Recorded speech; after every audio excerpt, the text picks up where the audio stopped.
Chapter 748. The latest chapter of this book is not finished yet. For more exciting content, please scan the QR code below to download the app. Novels are updated faster and more frequently. Millions of novels are free to read. Novels with content that can't be found on the internet are available here. The monk had seized the right opportunity to make this move. He had sealed off all of Taoist Ching Feng's escape routes before making this move. It was supposed to be foolproof. But when he heard the word master, all of his true chi was reversed. His body stopped in the air, and he suddenly lost control of his body. He fell from the air and hit the ground with a thud. He fell face first onto the ground. "Brat, do you have to trick me like this?" His posture was unsightly, so he quickly got up.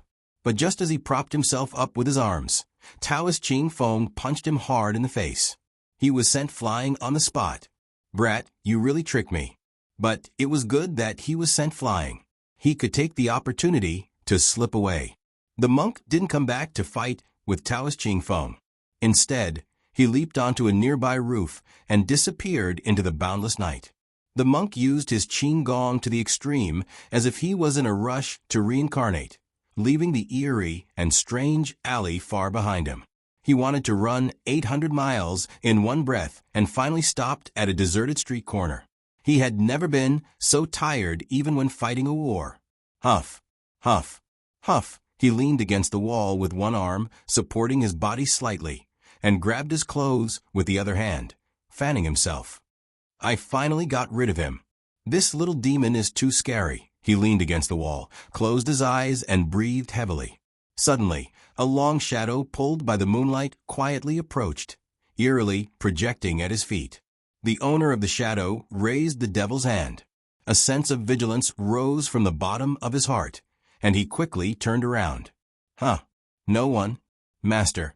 The little demon jumped out from behind him. His body stiffened again.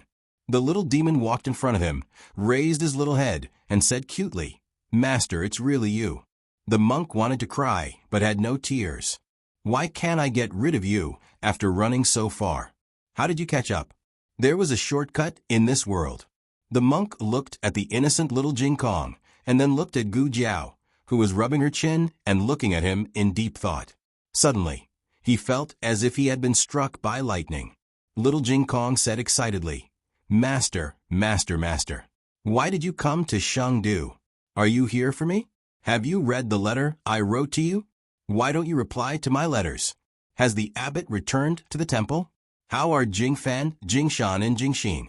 Senior brothers, did you miss me?" Little Jing Kong blasted, turning into a little loudspeaker spirit in a second. To tell a joke, all the monks in the temple would not be able to recite scriptures better than him. The monk had a look of despair on his face. "If you want me to answer, at least let me interrupt first. Master, master, let me introduce you to Jiao Jiao."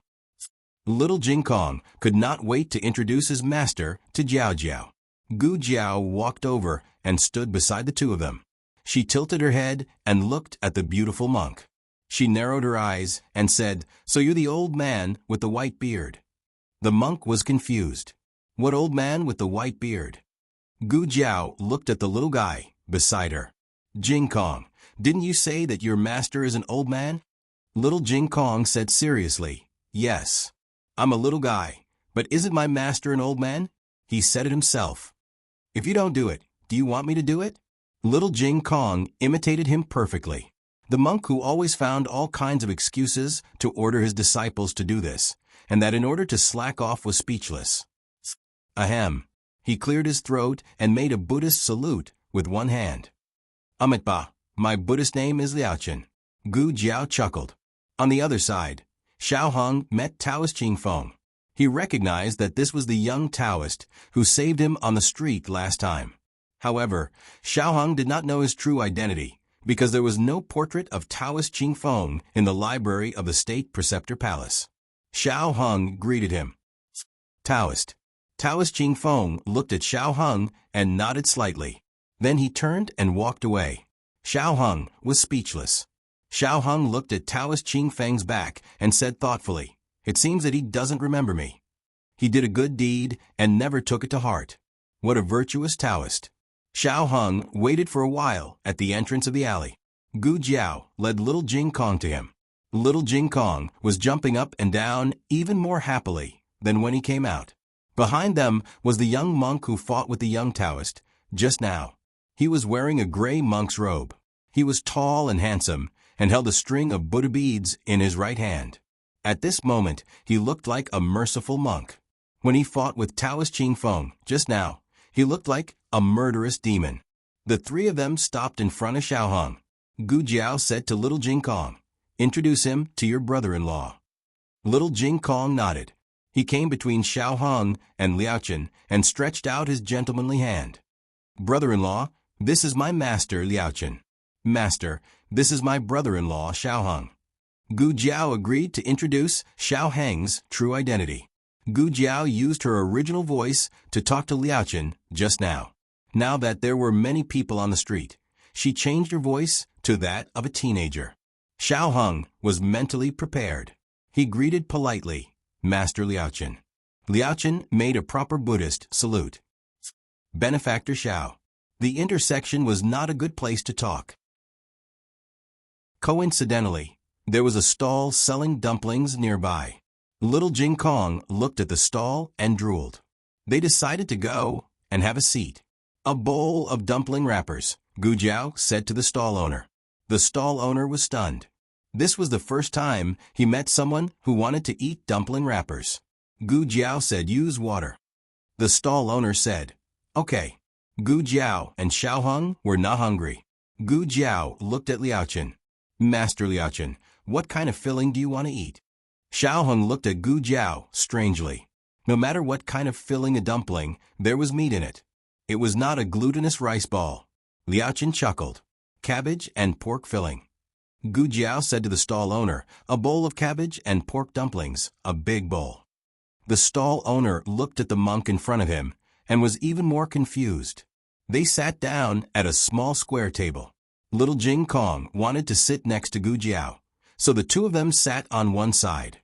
Xiao Hung and Liaochen each sat on one side, facing each other.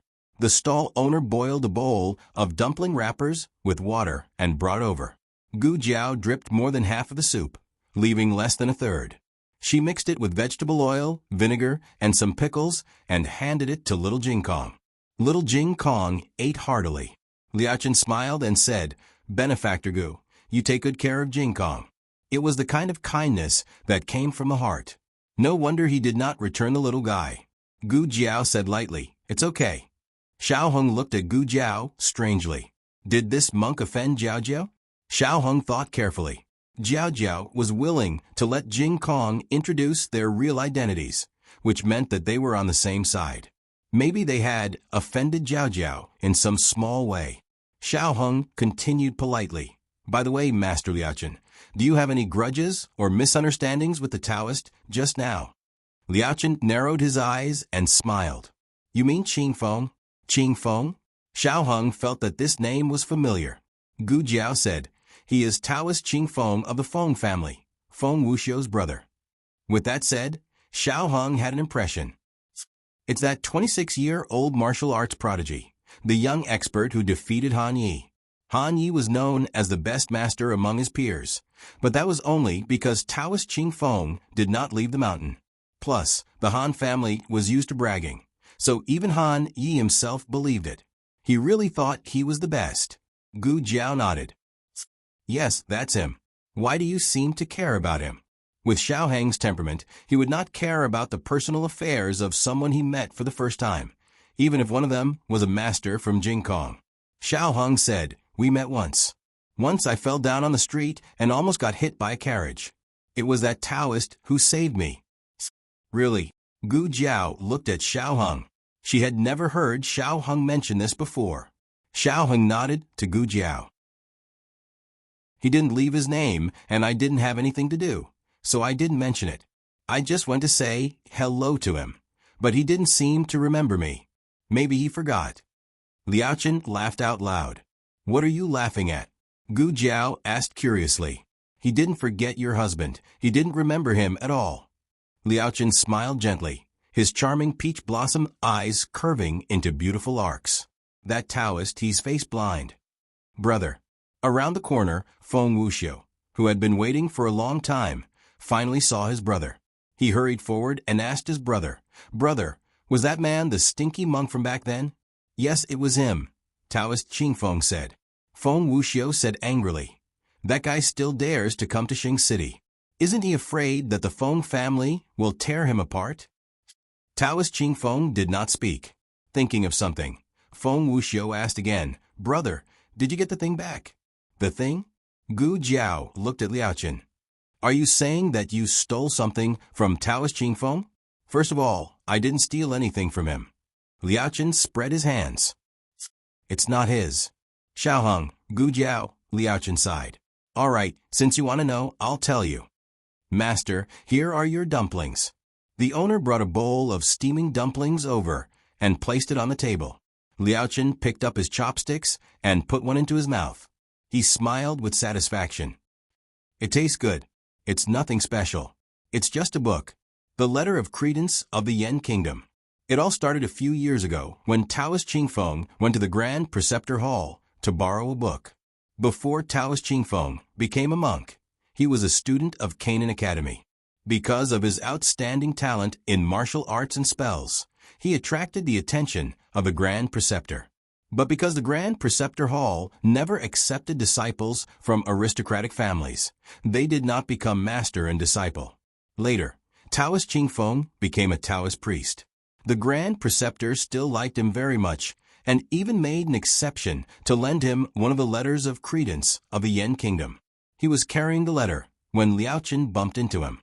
While he was bathing in the stream at the foot of the mountain, Liaochen secretly took the letter.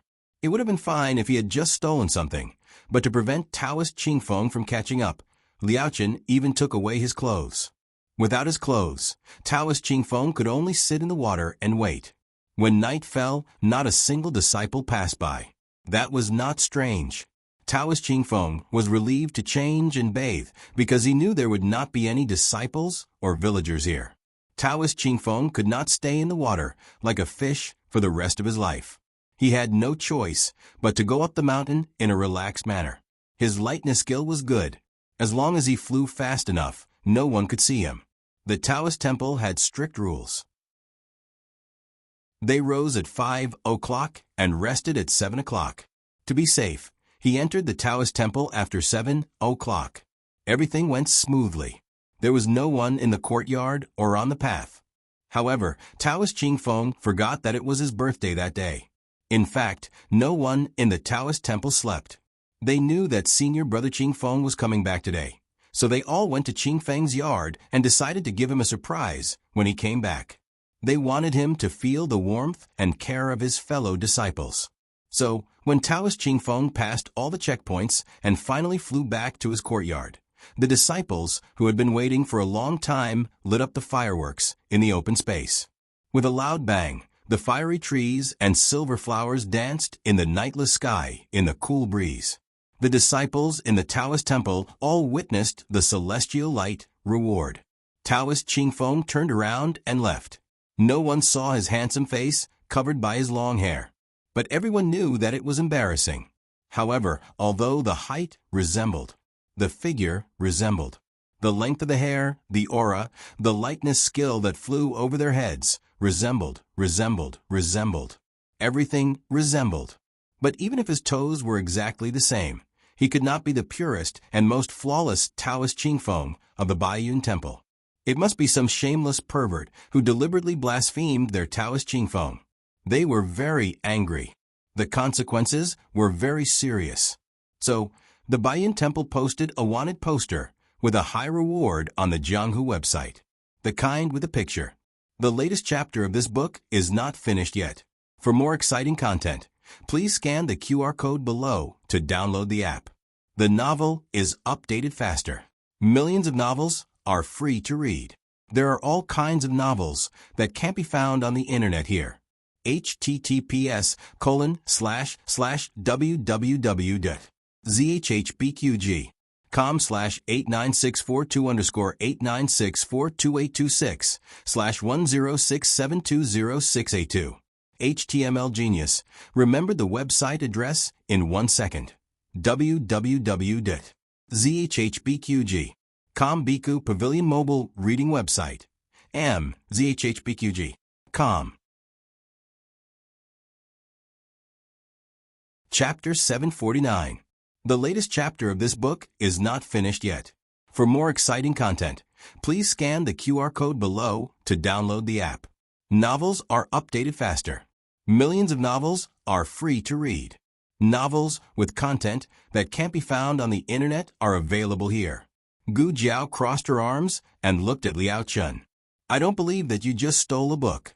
You must have done something else to make them remember you and come all the way to kill you. Liao Chun put his palms together. Amit Ba monks don't lie. Gu Jiao looked at his empty bowl. There was not a single dumpling left with cabbage and meat fillings. Even the dumpling soup was gone. Gu Jiao thought, "Are you a monk?" "Master." "Where do you live?" Little Jing Kong asked. "Master." Liao Chun paused and smiled. "I have a place to live. You don't have to worry about me." "Oh." Little Jing Kong said. "No, I just want to ask where you live. If I want to see you, I'll go to you." Liao Chun smiled. "No, I'll come to you." Little Jing Kong tilted his head and looked at him. "So, will you stay in Chengdu for a long time this time? I'm going to school in Chengdu, and I don't know how long it will take." At the mention of this, Xiao Heng remembered that Liao Chun asked the abbot to bring their admission documents. Who was he? How did he get so many admission documents from the Yan Kingdom? Was he from the Yan Kingdom? If so, why did he become a monk in the Zhao Kingdom? Little Jing Kong was present, and the adults were very restrained. They didn't ask anything that they shouldn't ask, and they just silently complained in their hearts.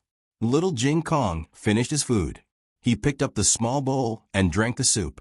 Not a drop was left. "No way, you ate it so cleanly?" Liao Chun was shocked. He looked rounder than when he was in the temple. It didn't look like he wasn't fed well. Little Jing Kong put down the bowl and said to Liao Chun seriously, "Every grain is hard work. Jiao Jiao said that we can't waste food."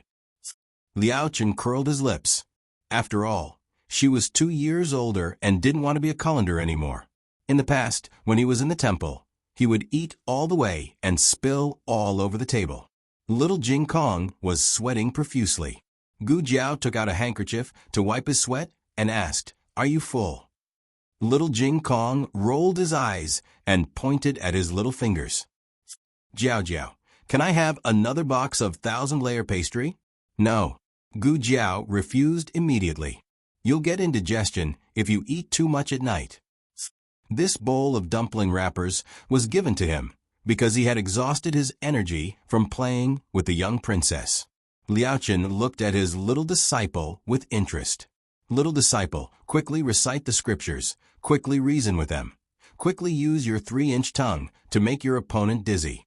Can't you talk from dawn to dusk?" Little Jing Kong nodded cutely. "Okay, Jiao Jiao. Then I'll eat it tomorrow." Liao Chun. "Why can't you be so obedient under my name?" Gu Jiao touched his round belly. She wanted to see if he could eat a small piece, but she decided against it. He was already a little watermelon. They sat at the stall for a while, then got up to walk on the street to help Little Jing Kong digest his food. Gu Jiao held Little Jing Kong's hand and walked in front. Xiao Heng and Liao Chun followed behind. Little Jing Kong was still the most clingy to Gu Jiao, but Liao Chun's arrival made him feel happy. Liao Chun suddenly said, "It's getting late, you should go back." Little Jing Kong stopped and looked back at him. "But master, you haven't asked me where I live." Liao Chun smiled gently. "Ah, really? Where do you live?" Little Jing Kong said, "I live in the State Preceptor Palace now. I may go back to the academy in a few days. My classes are in the prodigy class of Lingbo Academy, and I eat and sleep in the Ling Long Pavilion of Kanglin Women's Academy next door." He explained in detail, as if he was worried that his master would not be able to find him. Liao Chun smiled. "Okay, I'll remember it." Liao Chun said goodbye to the 3 of them, then turned and walked into the alley opposite. Xiao Heng said, "Let's go back too." Gu Jiao nodded and looked at Little Jing Kong, who was yawning. Can you still walk? Let me carry you. Little Jing Kong touched his round belly, and his eyes flashed with a little hesitation.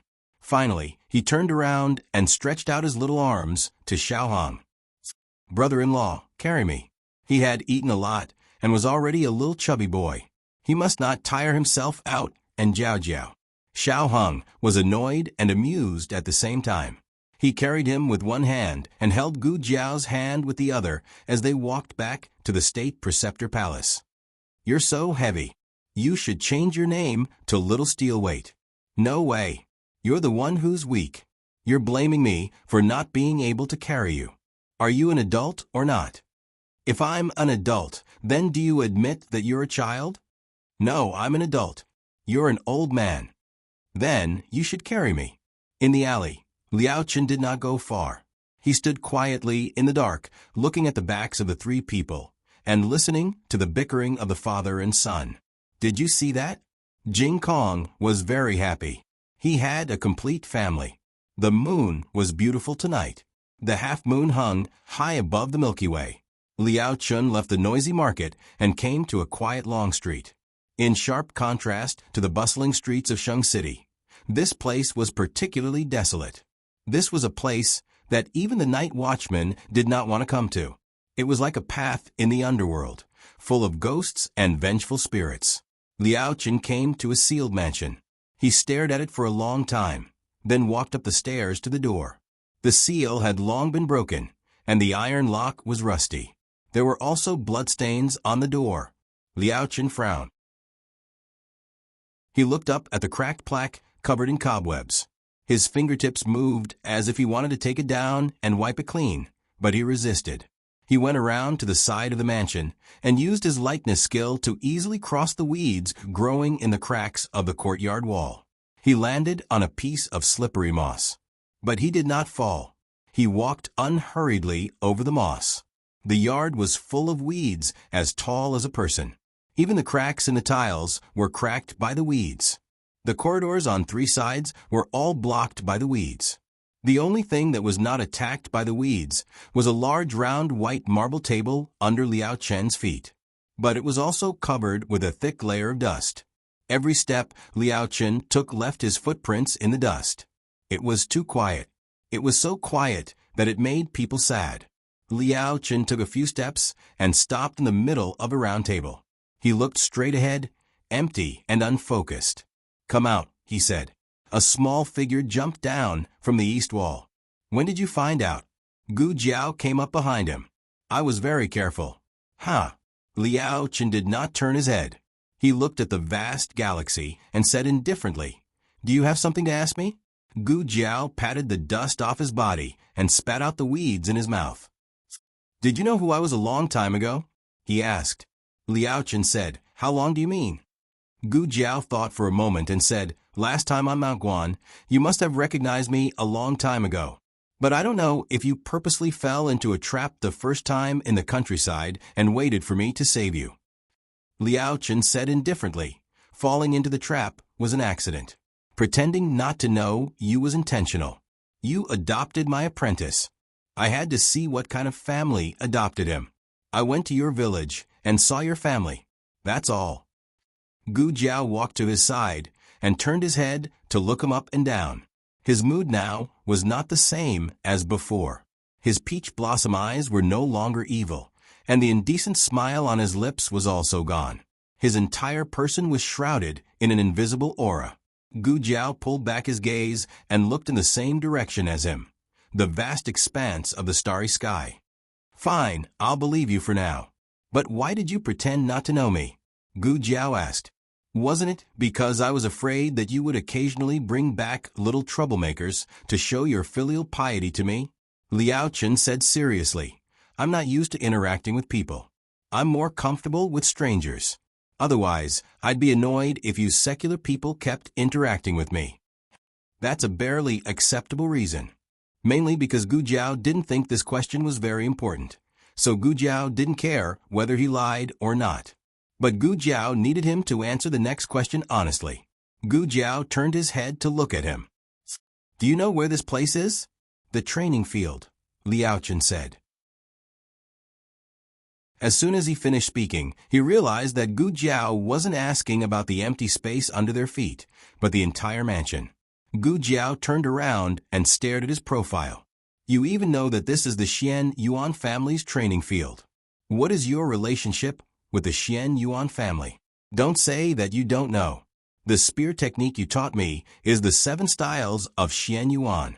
I already know. Liao Chun looked at the half-moon and clenched his fingers. He didn't speak. Gu Jiao said, "It's fine if you don't want to answer this question. After all, you're not related to me. You don't have to tell me anything about yourself. Then let me change the question." Her expression became serious. She asked in a tone that brooked no refusal, "Is Jing Kong related to the Xian Yuan family?" Digression, there's still one more chapter. Squatting a wave of guaranteed monthly votes. The latest chapter of this book isn't finished yet. For more exciting content, please scan the QR code below to download the app. Novels are updated faster and more frequently. Millions of novels are free to read. Novels with content that can't be found online are all available here. https://www.zhbqg.com/89642_89642826/1067166554. HTML Genius, memorize this website's address in 1 second. www.zhbqg.com Biku Mobile Reading Website. zhbqg.com.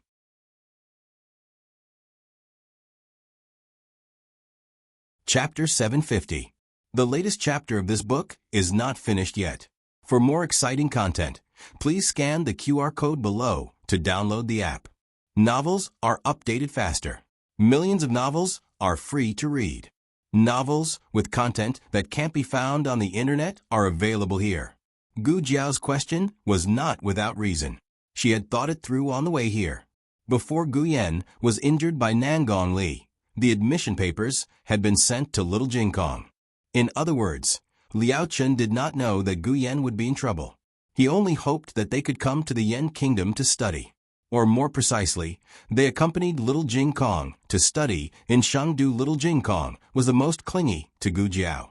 Gu Jiao was arranged to study in the Kanglin Women's Academy. This way, they would not have to be separated. Although Chinchong Academy was in the outer city, it was the academy with the simplest background. Except for Mu Qingchen and Mu Chuan, no one from the 11 aristocratic families came to study. And Mu Qingchen had not come for a long time. Their classes were separated from Mu Chuan's. This greatly reduced their chances of meeting the aristocratic families. It could be said that all the arrangements were meticulous and perfect. Was he sending Little Jing Kong to study or bringing Little Jing Kong home? Liao Chun retracted his gaze and turned around. His gaze fell on Gu Jiao's childish but heroic face. "Before I answer your question, I also have a question to ask." Gu Jiao said, "I ask first." Liao Chun said, "I know, so you don't have to answer me." Gu Jiao looked at him. He said solemnly, "Can the current you really bear the whole truth? If you can't, then it's better for you not to know." In the latter half of the night, it was drizzling in Shangdu when Gu Jiao returned to the state preceptor hall. There was a thin layer of water on her clothes. Xiao Hung was waiting for her in the room. When he saw her come in, he quickly took a towel to wipe the water on her face and head. Gu Jiao said, "It's fine, just a light drizzle. It stopped before it started raining. Is Jing Kong asleep?" Xiao Hung looked at the little fellow behind the curtain. "She fell asleep before we reached the state preceptor hall. How's your situation?" Gu Jiao came to the bedside and looked at the little fellow. She said he went to the Xian Yuan family and is very familiar with that place. Xiao Hung said thoughtfully, "Is he related to the Xian Yuan family?" "I'm pretty sure."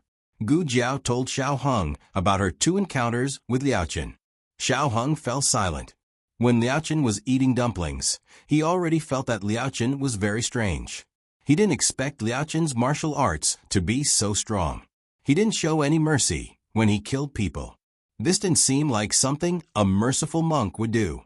On top of that, he also knew the Xian Yuan family's spear techniques. "What about Jing Kong?" Xiao Hung asked. Gu Jiao said, I also asked Jing Kong. He said that if I can't bear the truth, it's better not to know. Of course, she didn't mean that she could bear the shock psychologically. If little Jing Kong was really related to the Xianyuan family, with their current strength, it was very likely that they couldn't protect little Jing Kong. So it was better not to know and not to worry about it. On the long street, two figures were moving forward quickly. Master, please slow down. Where's that stinky monk? How did we lose him in the blink of an eye? Master Ming Yu stopped and looked at the empty street in front of him. He said unhappily, where did you see him go just now? The guard in gray scratched his head. I think he went in this direction. We didn't go in the wrong direction. Master Ming Yu said angrily. If we didn't go in the wrong direction, how could he disappear? Did he disappear into thin air? Is he a ghost? The guard in gray shrunk his neck and whispered, Master, don't talk about people in the day and ghosts at night. You'll run into ghosts, Master Ming Yu said coldly. Don't talk about strange things. Meow. A wild cat's meow came from the roof beside them. The two of them shuddered at the same time. The guard grabbed Master Ming Yu's arm in fear and said in a trembling voice, Master, this place is too eerie. It's obvious that no one has lived here for many years. It's a haunted house, and it's the kind where vengeful spirits linger. Let's go. Master Ming Yu said sternly. What vengeful spirits linger? Do you think I'm afraid of that?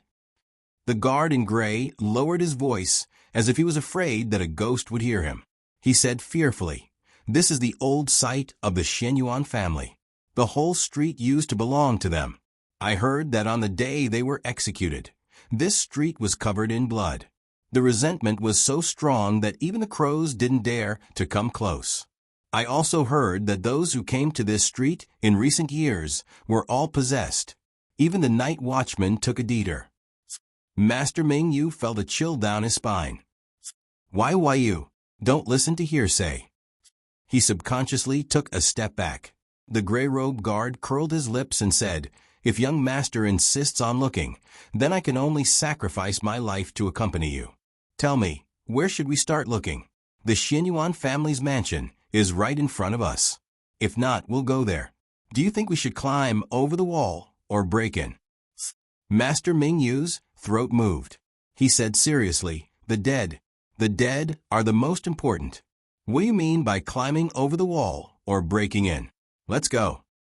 After saying that, young Master Ming Yu turned around and walked back with quick steps. His pace was so fast that it was as if there was a ghost chasing after him. In the rear guard commandery, Wang Su hadn't been home for a few days. The main reason was that he had to deal with one thing after another. He had just finished dealing with the dethroned princess and the young princess. Now he had to deal with a tough nut to crack, Old Master Mu. Although Old Master Mu was a civil official, his stubbornness was even worse than a general. Wang Su couldn't really torture him. After all, he was old, and he was afraid that he would die if he was beaten. Old Master Mu couldn't deal with the state preceptor. But couldn't he deal with Wang Su?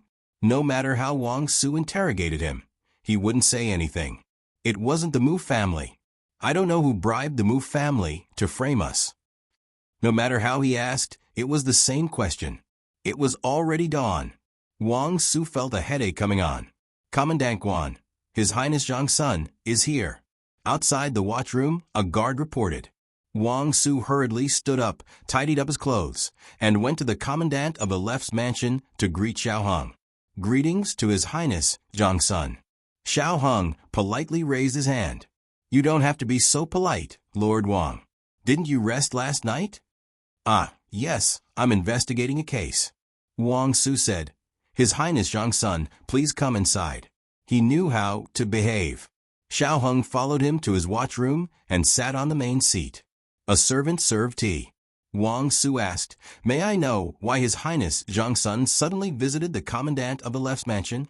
Xiao Hung looked at Wang Su and said, I'm here for you. Lord Xiao is busy taking care of my mother, so I have to ask you how your injury is. Wang Su, who was suddenly cared for, was moved. He cupped his hands and saluted. I'm fine. Come to the State Preceptor's Palace in 3 days to remove the stitches. Xiao Heng said. Yes. Wang Su responded respectfully. Xiao Heng asked curiously. Lord Wang's brows are furrowed. Is the progress of the case not going well? Well, Wang Su couldn't casually mention the details of the case to outsiders. Xiao Heng smiled.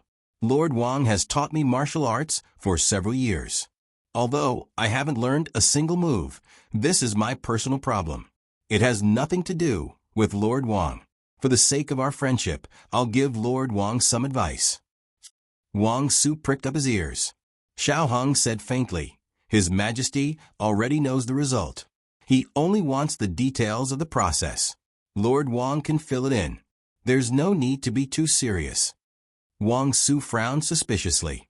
Does His Highness Zhang Sun mean? Xiao Heng picked up his teacup. Does your Wang family have spies in the Mu family? Can't you just find one to testify against the Mu family? Wang Su's expression changed. Isn't this making a false testimony? So there really were spies. Xiao Heng said calmly, This isn't a false testimony. This is a reasonable exercise of power. I take the Emperor's salary and bear the Emperor's worries. I will follow His Majesty's wishes. In June, there was no shortage of conversations before and after tea in Chengdu. First, the deposed crown princess and the emperor's grandson returned to the capital one after another. Then, the Mu and Han families met with trouble one after another. Consort one being banished to the cold palace was a small matter. The Mu family's commander's seal was gone. It was said that the Mu family took the initiative to hand over. No one knew what was wrong with the Mu family. They had worked so hard to get the commander's seal. So why did they hand it over just like that? The second master of the Mu family, Mu Hong, was involved in a bribery case. The amount of money involved was huge, causing the national treasury to suffer heavy losses. He was removed from his position and exiled. The Han family wasn't any better.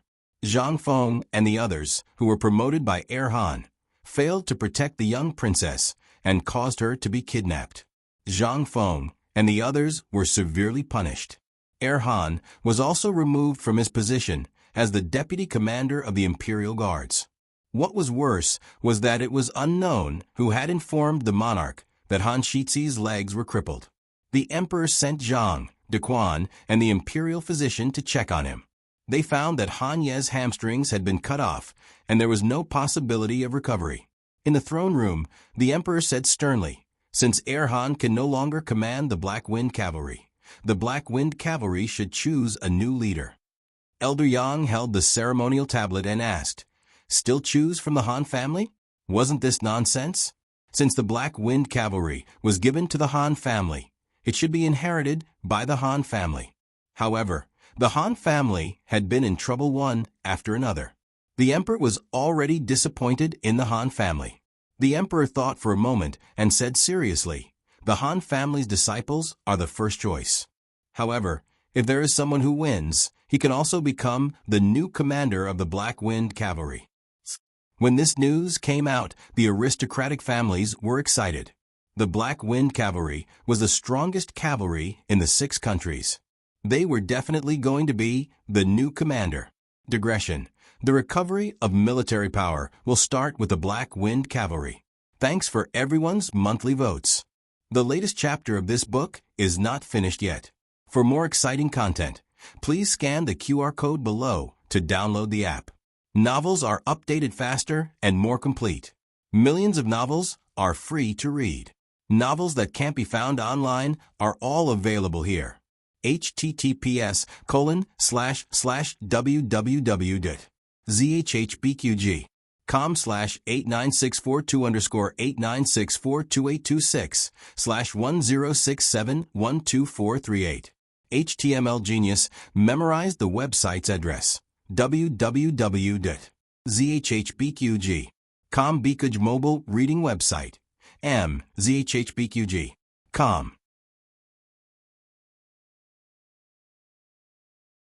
Chapter 751. The latest chapter of this book is not finished yet. For more exciting content, please scan the QR code below to download the app. The novel is more complete and updated faster. Millions of novels are free to read. There are all kinds of novels that can't be found on the internet here. At night, the state preceptor's hall gradually lit up. Little Jing Kong went to play cards with Shang Guanyin. He was bored, and so was Shang Guanyin.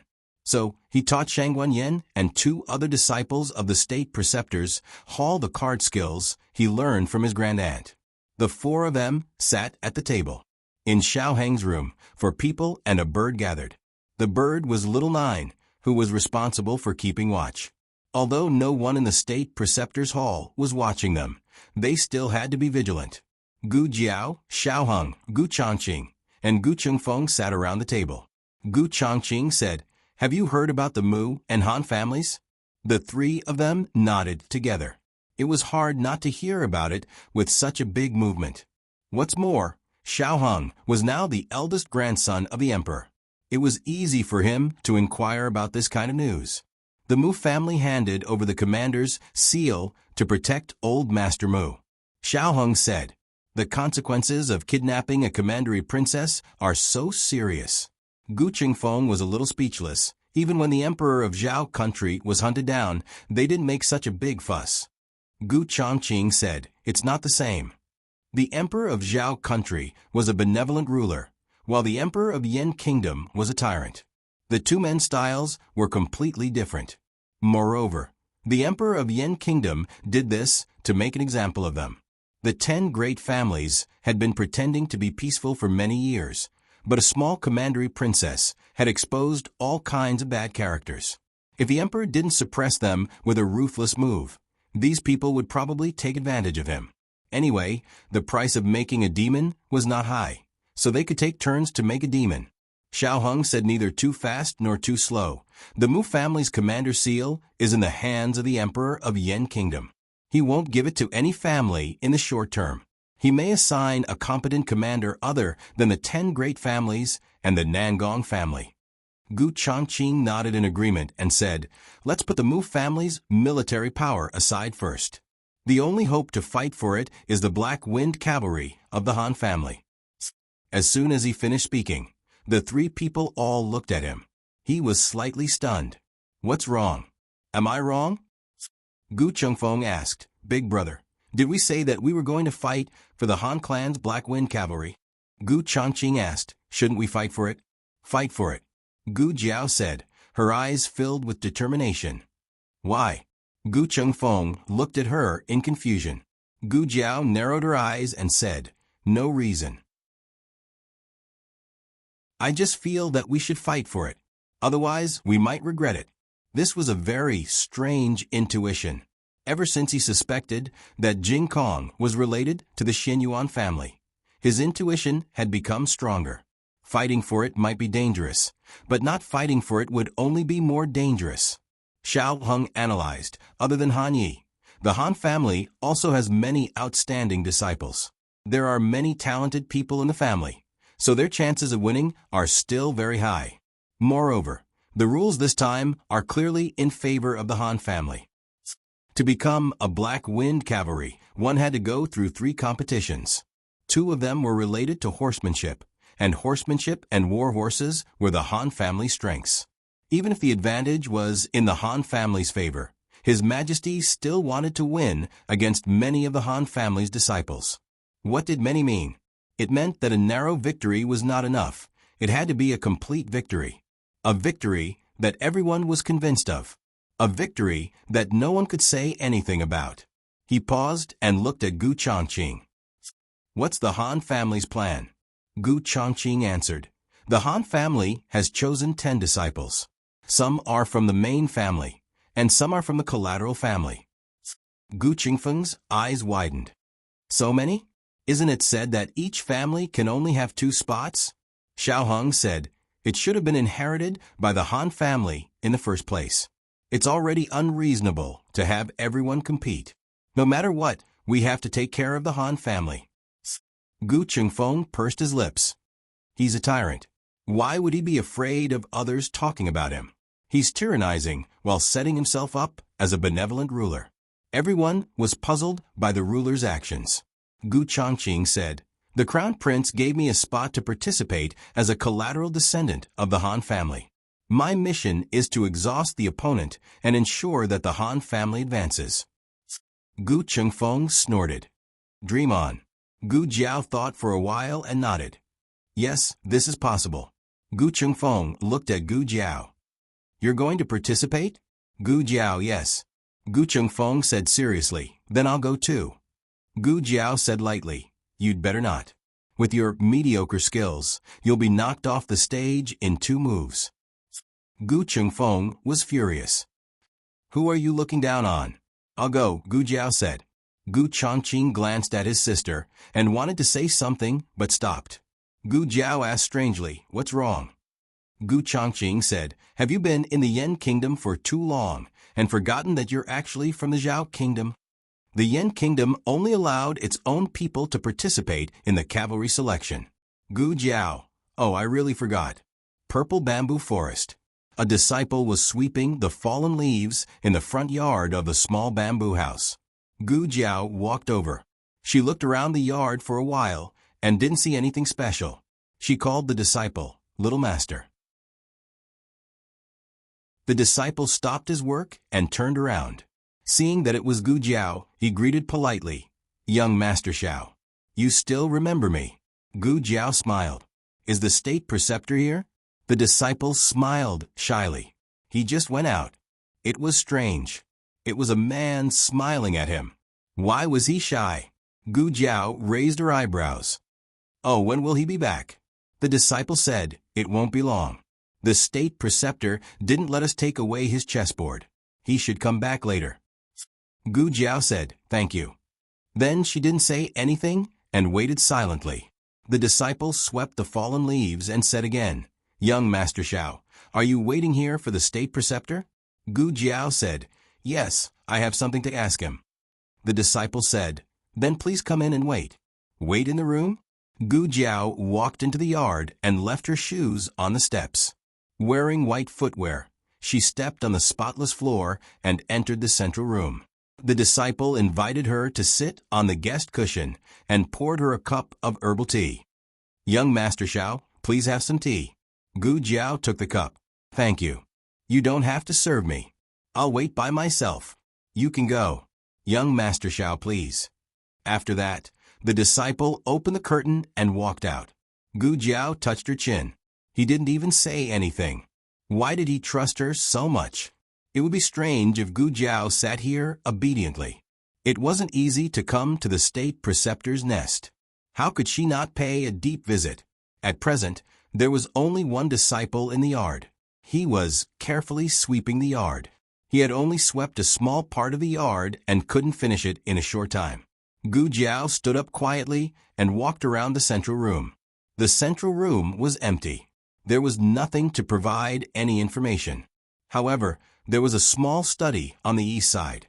Gu Jiao quietly pushed open the door of the study, and the smell of books assailed her nostrils. The window was open and the light was good. The furnishings were simple.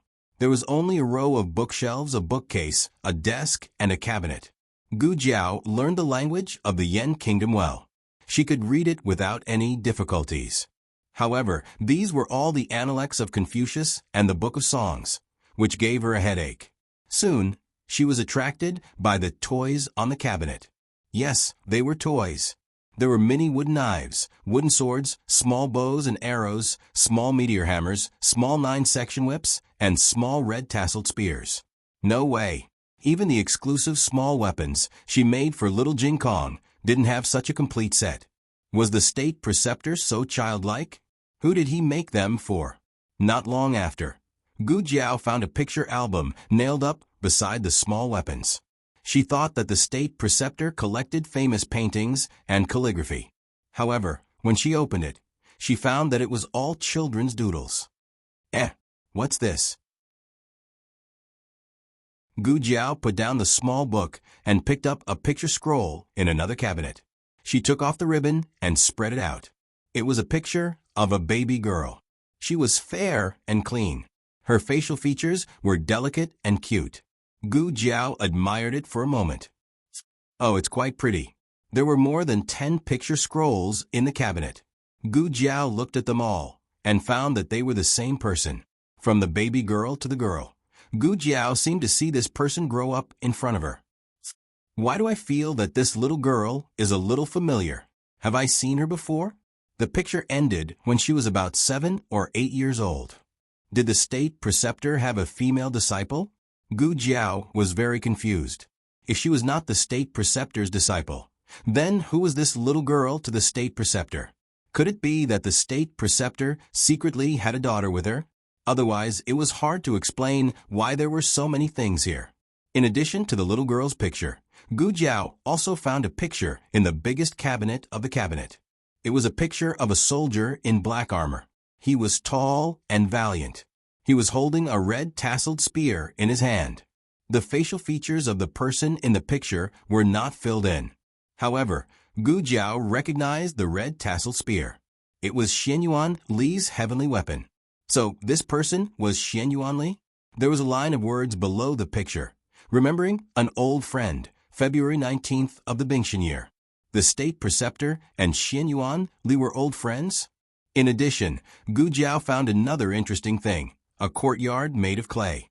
There were 3 clay figures sitting under the peach tree in the courtyard. They were drinking and drinking. The 3 of them did not make their faces. Their clothes were men's robes that could be seen everywhere on the street. Gu Jiao touched her chin. She thought, one is the state preceptor, one is Xianyuan Li, and the last one can't be the monarch, right? These 3 people were sworn brothers in the past. State preceptor. A disciple's voice suddenly came from the door. Digression. The double event is still here. Remember to vote. The latest chapter of this book is not finished. For more exciting content, please scan the QR code below to download the app. Novels are updated faster. Millions of novels are free to read. Novels with connotations that can't be found on the internet are all here. https://www.zhbqg.com/89642_8964286/106-6999713. HTML Genius remembers this site's address in a second.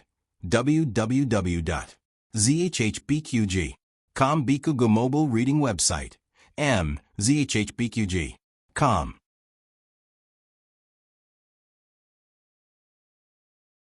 Chapter 752. The latest chapter of this book is not finished yet. For more exciting content, please scan the QR code below to download the app. The novel is updated faster. Millions of novels are free to read. There are novels with connotations that can't be found on the internet here. Gu Jiao quickly put down the things. When the state preceptor entered the room, she had already calmly sat back on the cushion. She calmly glanced at the state preceptor while tasting the tea. You're back. Why did he say it as if this was his own home? Gu Jiao smiled. She was not embarrassed, but the others were. The state preceptor sat down opposite Gu Jiao. It was hot outside, and he was sweating. Without waiting for the disciples to pour tea, he poured a cup for himself. What's the matter? He asked. I'm here to talk to you about a cooperation. Gu Jiao said. He took a sip of tea. What cooperation? Gu Jiao looked at him with a smile. Does the state preceptor hall want the Black Wind Cavalry? No, he answered without hesitation. Gu Jiao blinked. Don't be so impulsive. The state preceptor looked at Gu Jiao. Give me a reason not to refuse. The state preceptor hall did not need the Black Wind Cavalry. Its unique way of survival was destined to be an irreplaceable existence. Gu Jiao rolled her eyes. Black Wind Cavalry, is it cooler to ride it? The state preceptor was speechless. The state preceptor took a big sip of herbal tea. The anger in his heart was a little strong. The state preceptor hall does not participate in the imperial court's political affairs. You're guilty and don't dare to do it, right? The state preceptor looked at Gu Jiao with a puzzled face. Gu Jiao crossed her arms and hinted at the small study in the east. I saw it all. You, the Emperor of Yen, and Xianyuan Li were close friends. You were like brothers, and you colluded with one brother to kill the other. The state preceptor stopped drinking tea. Are you very angry? Was he admitting it in a disguised way? Gu Jiao raised her eyebrows and said, "The North Star has appeared, and the Emperor has come out of Xinyuan. You and the Emperor are really daring. One dares to speak, while the other dares to believe." Xinyuan Li definitely didn't expect that he would die in the hands of his two most trusted brothers. The state preceptor was silent. Gu Jiao rested her chin on one hand and rested her elbow on the table. She looked at him with a smile that was not a smile. "State preceptor, if it wasn't for your face, I would have already made a move on you." Both Shang Wanyan and Xiao Hong had the blood of the Xianyuan family flowing in their veins. Little Jing Kong might also have a relationship with the Xianyuan family. The enemy of the Xianyuan family was her enemy. Most people would ask Gu Jiao, "What happened to my face?" But the imperial tutor didn't ask. After a moment of silence, he looked at Gu Jiao and asked, "Why do you want to compete for the Black Wind Cavalry?" The topic changed so quickly that Gu Jiao almost couldn't connect her emotions. Who doesn't want good things? Gu Jiao was wary of the state preceptor, especially after discovering the 3 clay figurines. She didn't intend to confide in the state preceptor. The state preceptor stared at her and said, "Do you know that once you take this step, there is no turning back?" "I don't have a turning back." The state preceptor saw that Gu Jiao didn't speak, but her attitude was very firm. He sighed and put down the cup in his hand. "I'll take you to a place." Gu Jiao thought that the state preceptor was going to take her to visit somewhere in the state preceptor hall. Who would have thought that they would come to a military camp? Gu Jiao got off the carriage and stood at the entrance, guarded by soldiers. The military camp was located at the foot of the mountain. The summer wind blew gently from the valley, bringing a little bit of coolness, but it couldn't get rid of the hot summer heat. From time to time, the sound of horse hooves could be heard on the training ground in the military camp. Gu Jiao suddenly had an illusion that she had been here before. Yi Qing said a few words to the soldiers guarding the gate, and the soldiers respectfully let them go. The state preceptor took Gu Jiao inside. Yi Qing followed behind the two. What caught her eyes was a huge training ground, and the cavalry on the field was in formation. There should be a martial arts platform in the east and the horse camp in the west. Gu Jiao thought. There was a martial arts platform there, but it was demolished. The state preceptor said, "What about the horse camp?" Gu Jiao asked subconsciously. "The horse camp is still there." The state preceptor pointed to the west of the training ground. "It was blocked by the cavalry. I can't see it now. I'll take you there." Gu Jiao looked around as if she was in another world. "This is the cavalry camp of the Han family?" The state preceptor said, "Yes." Gu Jiao said, "It used to be the Xianyuan family." The state preceptor paused. "You can say that." Gu Jiao was still immersed in the sudden strange feeling, so she didn't care about the words "you can say that." The two arrived at the horse camp. The horse camp was the place where the Black Wind Cavalry was trained. Every Black Wind Cavalry had to go through a strict physical selection and physical training. Only then could they be assigned to the cavalry and undergo further training. The Black Wind Cavalry was very hard. "Do you see it?" The state preceptor pointed. Gu Jiao looked over and saw a horse trainer instructing 2 ponies to cross the fire bridge. They were going to cross the fire that was burning on both sides. The bridge was also the unstable type. One of the ponies was scared. It stood in the fire and didn't dare to move, letting out a pitiful cry. The state preceptor said, "What you see is only the tip of the iceberg. The intensity of the pony's training is very low, so it's relatively safe." Gu Jiao muttered, "You call this safe?" The state preceptor didn't say anything, but signaled for Gu Jiao to look to the other side. There was an adult Black Wind Cavalry that was also crossing the fire bridge. The fire was bigger and fiercer. Not only were the 2 sides burning, but the 2 ends of the bridge were also burning. The Black Wind Cavalry had to rush into the fire without hesitation. Not only did the Black Wind Cavalry have to overcome their fear of the fire and endure the high temperature, but they also had to hold their breath to prevent themselves from breathing in the poisonous gas. The Black Wind Cavalry had protective measures. As long as they were fast enough, they wouldn't get burned. But this was only in principle. In fact, there were often unexpected situations. The state preceptor said again, "The first test is to cross the fire bridge." Gu Jiao took a while to realize that the test he was talking about was the test to become the commander of the Black Wind Cavalry. "Are you telling me the test in advance?" The state preceptor led Gu Jiao forward. No horse can cross the fire bridge in the state preceptor hall. Fear of fire was an animal's instinct. Only specially trained horses could overcome the fear in their hearts temporarily. The horses in the state preceptor hall obviously didn't have such training requirements. There was a loud bang, as if something had exploded. Gu Jiao looked in the direction of the sound. It was another batch of Black Wind Cavalry that was undergoing explosive training. They had to maintain a calm formation under the threat of the explosion. Some of the new horses were so scared that they ran in all directions. The scene was chaotic. The state preceptor pointed and said, "They have been trained since 3 months ago. But look, even they are so scared." Gu Jiao asked strangely, "Don't tell me the second test is about explosives?" The state preceptor didn't admit or deny it. It seemed to be the case.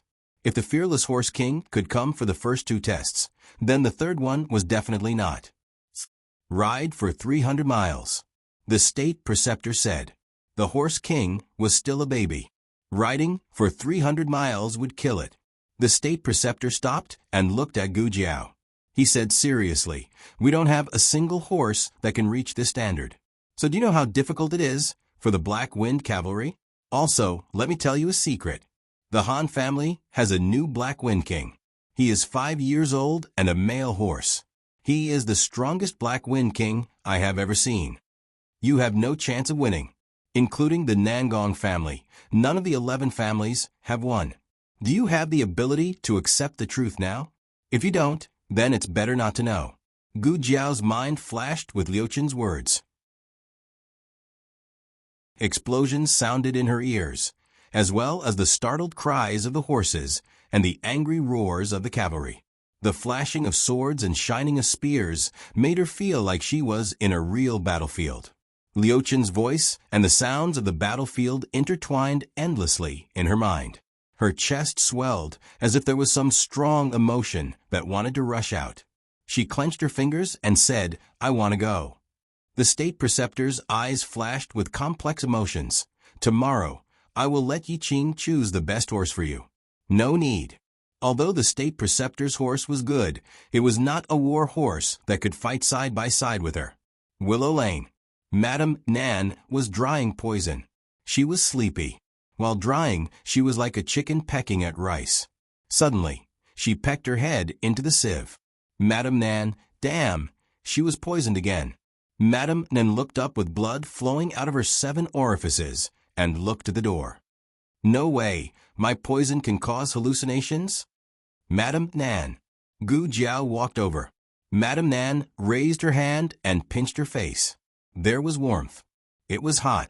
It was not a hallucination. Jiao Jiao really had returned. Madame Nan immediately forgot that she had been poisoned and said with a smile, "Why have you returned so quickly?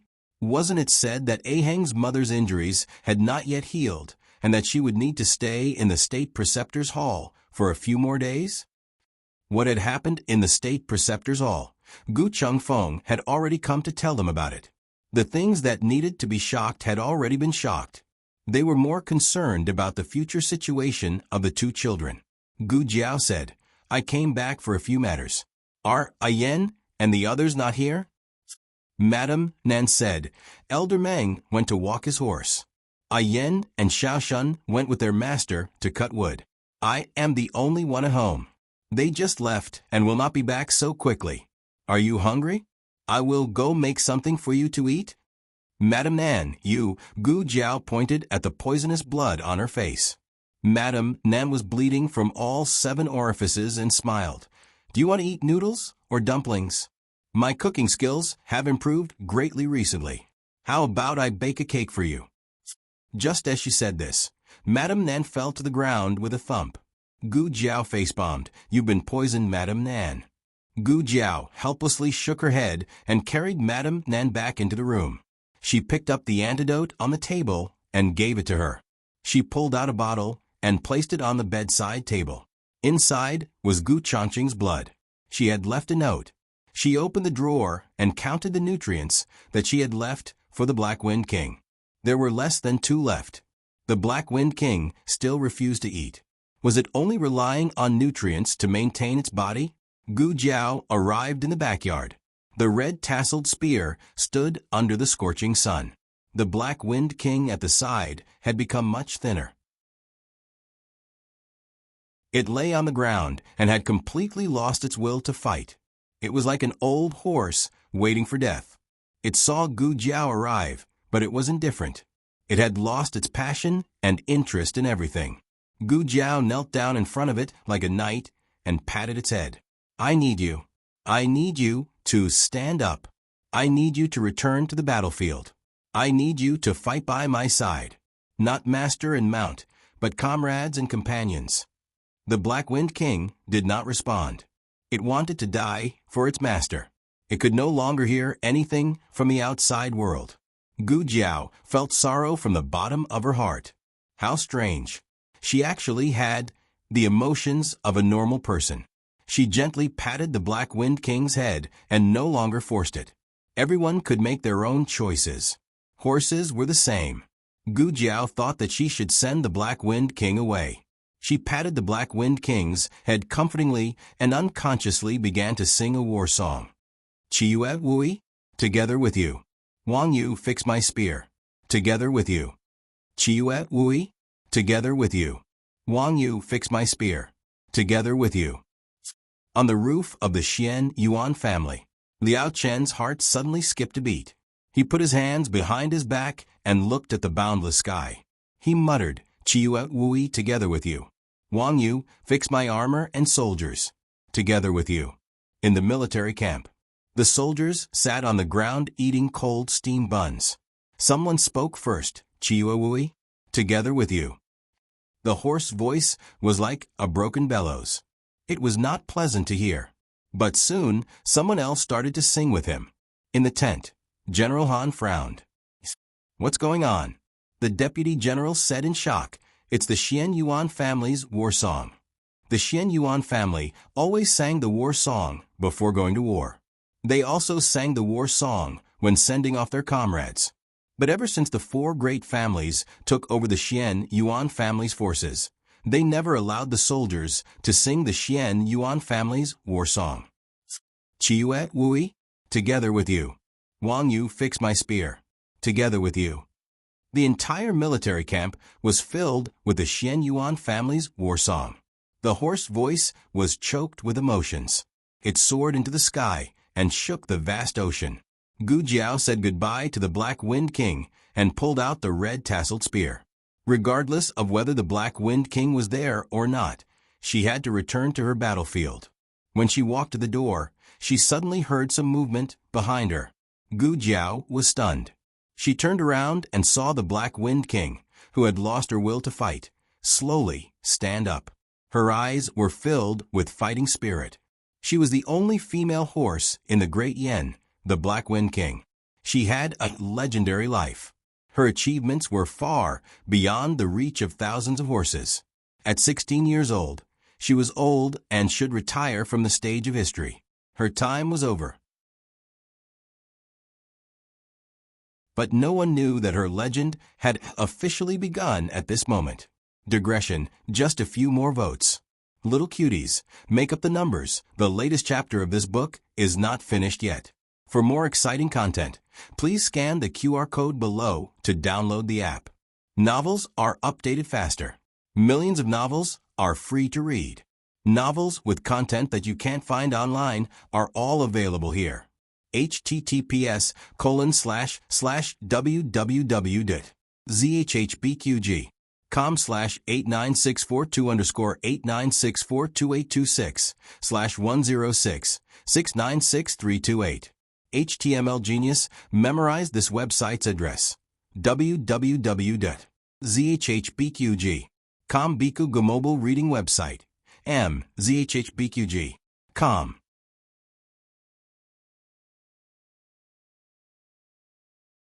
Chapter 753. The latest chapter of this book is not finished yet. For more exciting content, please scan the QR code below to download the app. Novels are updated faster and more frequently. Millions of novels are free to read. All the novels that can't be found online are available here. The Han family. Old Master Han went to the family to discuss the selection of competitors with the elders. Han Yi was left in the room to recuperate. Han Yi sat in a chair with a terrible look on his face. Qi Xian pushed the door open and said to the servants, "You can leave now." The servants felt as if they had been relieved of a heavy burden. Qi Xian sat down beside him and said, "I heard that it will start tomorrow." The two of them knew what it was going to start. Han Ye's hands, which were placed on the armrest, were tightly clenched into fists. His eyes, which had not closed for the entire night, were bloodshot. Qi Xian sighed and said, "You're upset. I understand." Han Yi was furious, and his eyes were like torches. "No, master, you don't understand. You don't know how it feels to be called a good-for-nothing. You don't know how painful it is to fall from the clouds. You don't know how humiliating it is to let the Black Wind cavalry be taken away from me." Qi Xian opened his mouth, but didn't refute him. Han Yi said coldly, "Who leaked the news?" Qi Xian said, "The Han family has kept your injury a secret. It can't be from the Han family. It should be from Xiao Lulang and the Emperor's grandson." Han Yi frowned. "It's so annoying. The Emperor's grandson is real." Wang Su had confirmed it himself. It couldn't be fake. The question was, how did he get involved with Xiao Lulang? Qi Xian didn't have an answer to this. But he was sure that the Emperor's grandson had caused them a lot of trouble and would continue to do so in the future. Han Yi gritted his teeth. "If I lose the Black Wind cavalry, I'll be the sinner of the Han family." Qi Xian said, "It won't happen." Han Yi frowned and looked at Qi Xian. "Why not?" Qi Xian smiled and said, "The Black Wind cavalry won't be taken away by other families." Han Yi snorted. "Master, are you so confident in the Han family?" Qi Xian said, "Your fifth uncle is back." Han Yi was shocked. "Fifth uncle?" Qi Xian nodded. "He's back with a new Black Wind King. It's stronger, younger, and more agile than your previous mount." Han Yi could hardly believe it. "More powerful than my Black Wind King. How is that possible?" He found it hard to accept this fact. Qi Xian was much older than Han Yi, so how could he not know what Han Yi was thinking? On one hand, he sincerely hoped that the Han family could win, but on the other hand, he didn't want to see the Han family having a disciple who was more outstanding than him. In short, it was very contradictory. Qi Xian didn't expose his thoughts and simply said, "You should know that the Han family has been trying to use a new method to train the Black Wind cavalry since a long time ago." Han Yi asked suspiciously, "That method worked?" Qi Xian nodded and said, "Yes, it was a success. So you can rest assured that no one can take away the position of commander. The Black Wind cavalry belongs to the Han clan." "Madam Nan, Master Lu, old Mr. Meng, I'm leaving." In the house, Gu Jiao said goodbye to the three of them. Master Lu looked at the dark sky and said, "It's so late. Why don't you leave tomorrow morning?" Gu Jiao said, "Tomorrow is the day of the primary selection. If I go today, I can let the Black Wind King rest more and wait for him to be exhausted." Madam Nen glared at her husband and said, "Who can bear to run all the way from here tomorrow morning and then start the competition right after?" Moreover, the Black Wind King hadn't eaten well recently and had lost a lot of weight. He wasn't at his peak condition. Master Lu smiled and said, "That's true. Jiao Jiao, be careful on the road." "I'll send you off," Guyan said. "Sister, I'll send you off too." Gu Xiaoshan said. "All right." Gu Jiao curled her lips. Old Mr. Meng calmly stopped her and said, "Wait. What's wrong?" Gu Jiao looked at old Mr. Meng as she fixed the saddle for the Black Wind King. Old Mr. Meng took the token of the chess sage of the 6 kingdoms from his waist and handed it to her. "Take it. After knowing that he was the real chess sage, Gu Jiao returned the token to him. Gu Jiao said, "I don't need the token to enter the inner city now." The State Master Hall gave her a token of the inner city. Old Mr. Meng said with a sour face, "Take it. If there's anything you can't handle, just tell him. I, old Mr. Meng, owe him a favor." Gu Jiao didn't refuse and took it. "Okay, thank you, old man." Old Mr. Meng coughed and said, "Call me master." Gu Jiao left. Old Mr. Meng thought, rebellious disciple. Gu Yen and Gu Shaoshun walked Gu Jiao all the way to the entrance of the alley. Gu Yen hooked Gu Jiao's finger and said, "You have to win." If it were others, they might say that winning or losing was not important and that one should act according to one's ability. But Gu Yen could feel that in the depths of her soul, there was something more important than her life. "Okay." Gu Jiao nodded. Gu Shaoshun secretly gave his sister a mechanical box. This time it's been modified, so it won't attack indiscriminately. You can use it without worry. Last time, even Gu Jiao herself was hit by it. Gu Jiao tested it once in the State Master Hall and almost turned herself and Yi Qing into sieves. Gu Jiao took the mechanical box and said, "You guys go back. I'll be back as soon as I'm done with this." Gu Shaoshun pulled Gu Yen away. Even when they were far away, he still turned around and waved at Gu Jiao. "Sis, be careful on the road." Gu Jiao also waved back, "And I will." Only when the two entered the courtyard did Gu Jiao get on the horse. This was her first time riding the Black Wind King, and it was indeed different from other horses. She raised her eyebrows. "Am I riding a horse? It's a Lamborghini." Too flashy. Considering the Black Wind King's condition and stamina, Gu Jiao didn't ride too fast. Halfway through, she faintly felt that she was being followed. She looked at the shadow on the ground and slightly rubbed her chin. She told the Black Wind King to stop. That shadow also stopped. She left. That shadow also followed. Her fingertips tapped on the saddle a few times. Then she suddenly got off the horse and walked towards that shadow. The horse panicked and buried its head into the grass on the side of the road. "Can't see me, can't see me, can't see me, Gu Jiao." Little Jing Kong refused to sleep. He wanted to wait for Jiao Jiao to come back. He wasn't satisfied with waiting in the Qilin Hall, so he directly ran to the State Master Hall's entrance. Xiao Hung helplessly followed.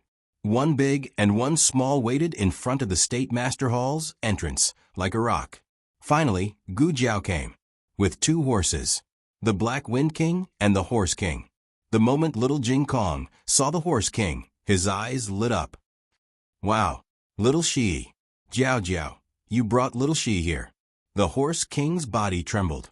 It was so frightened that its legs almost fell off. "Ah, why is this little brat here? Is it too late to escape now?" Little Jing Kong's gaze was attracted by the Black Wind King.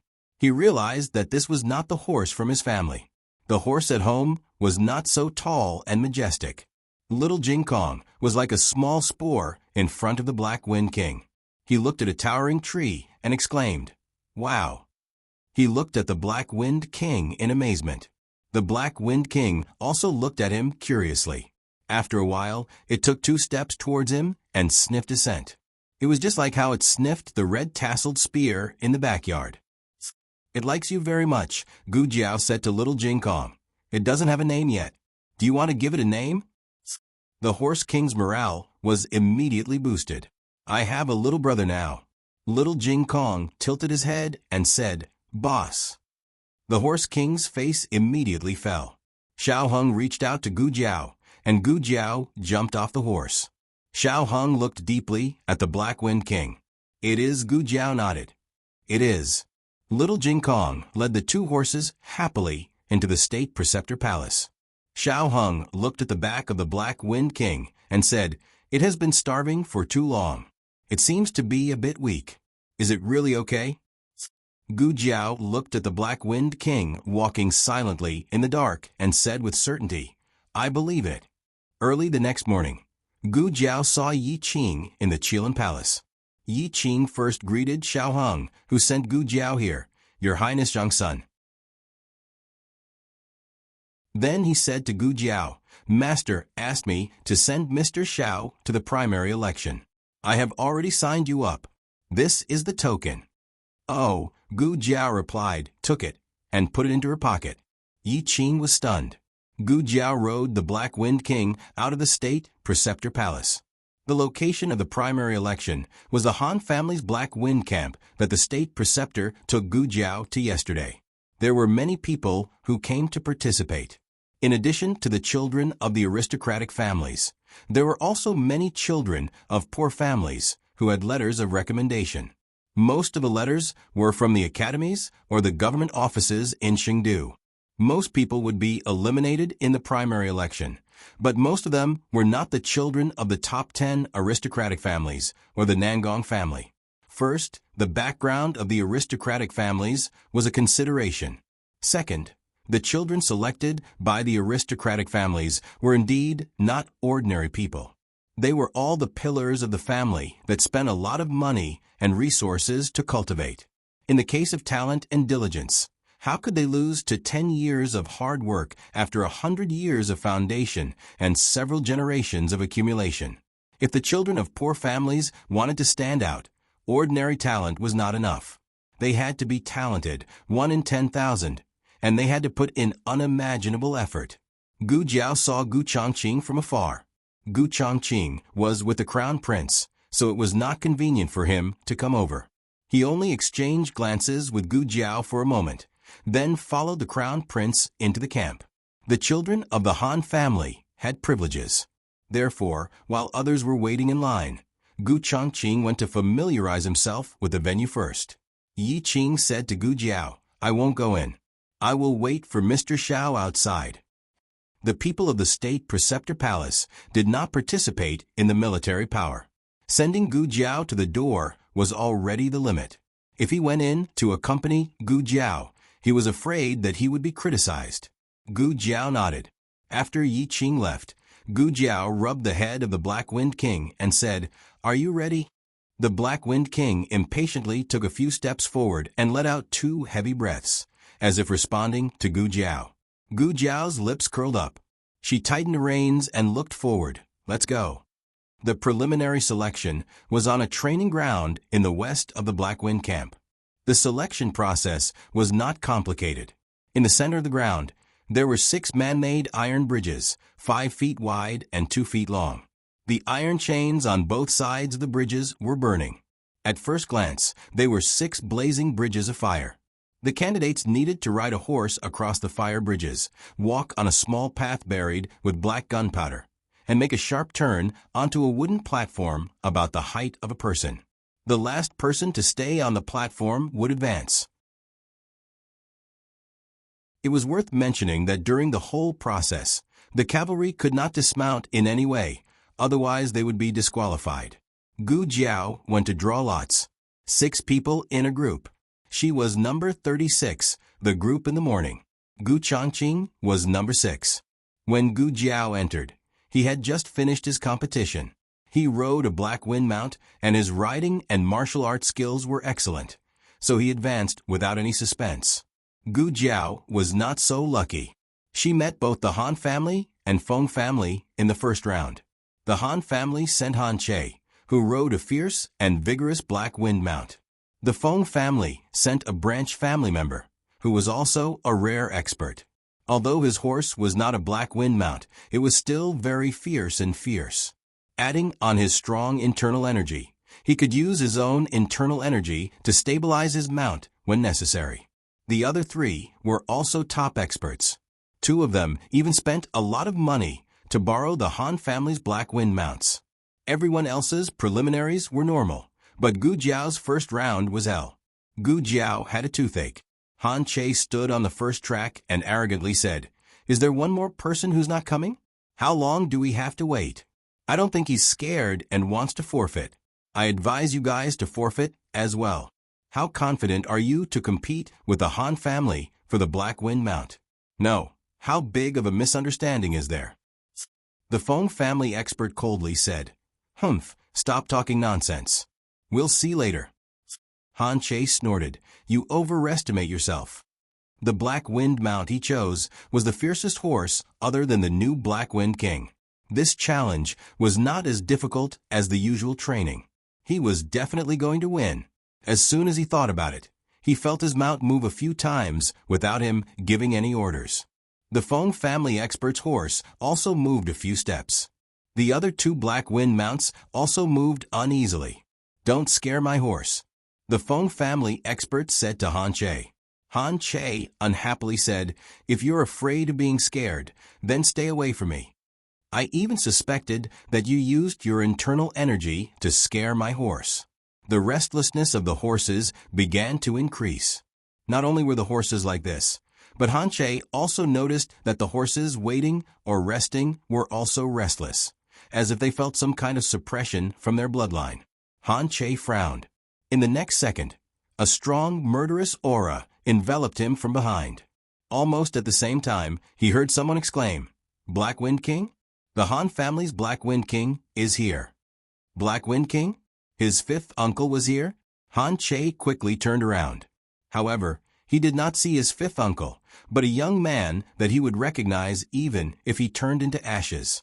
The young man was riding the Han family's previous Black Wind King. Like a returning king, his eyes were piercingly cold as he walked toward them step by step. The latest chapter of this book is not finished yet. For more exciting content, please scan the QR code below to download the app. Novels are updated even faster. Millions of novels are free to read. Novels that can't be found online are all available here.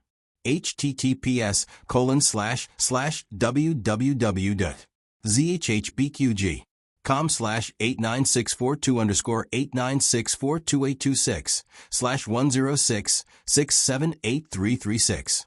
HTML Genius memorized this site's address. www.zhbqg.com Bikaj mobile reading website. zhbqg.com.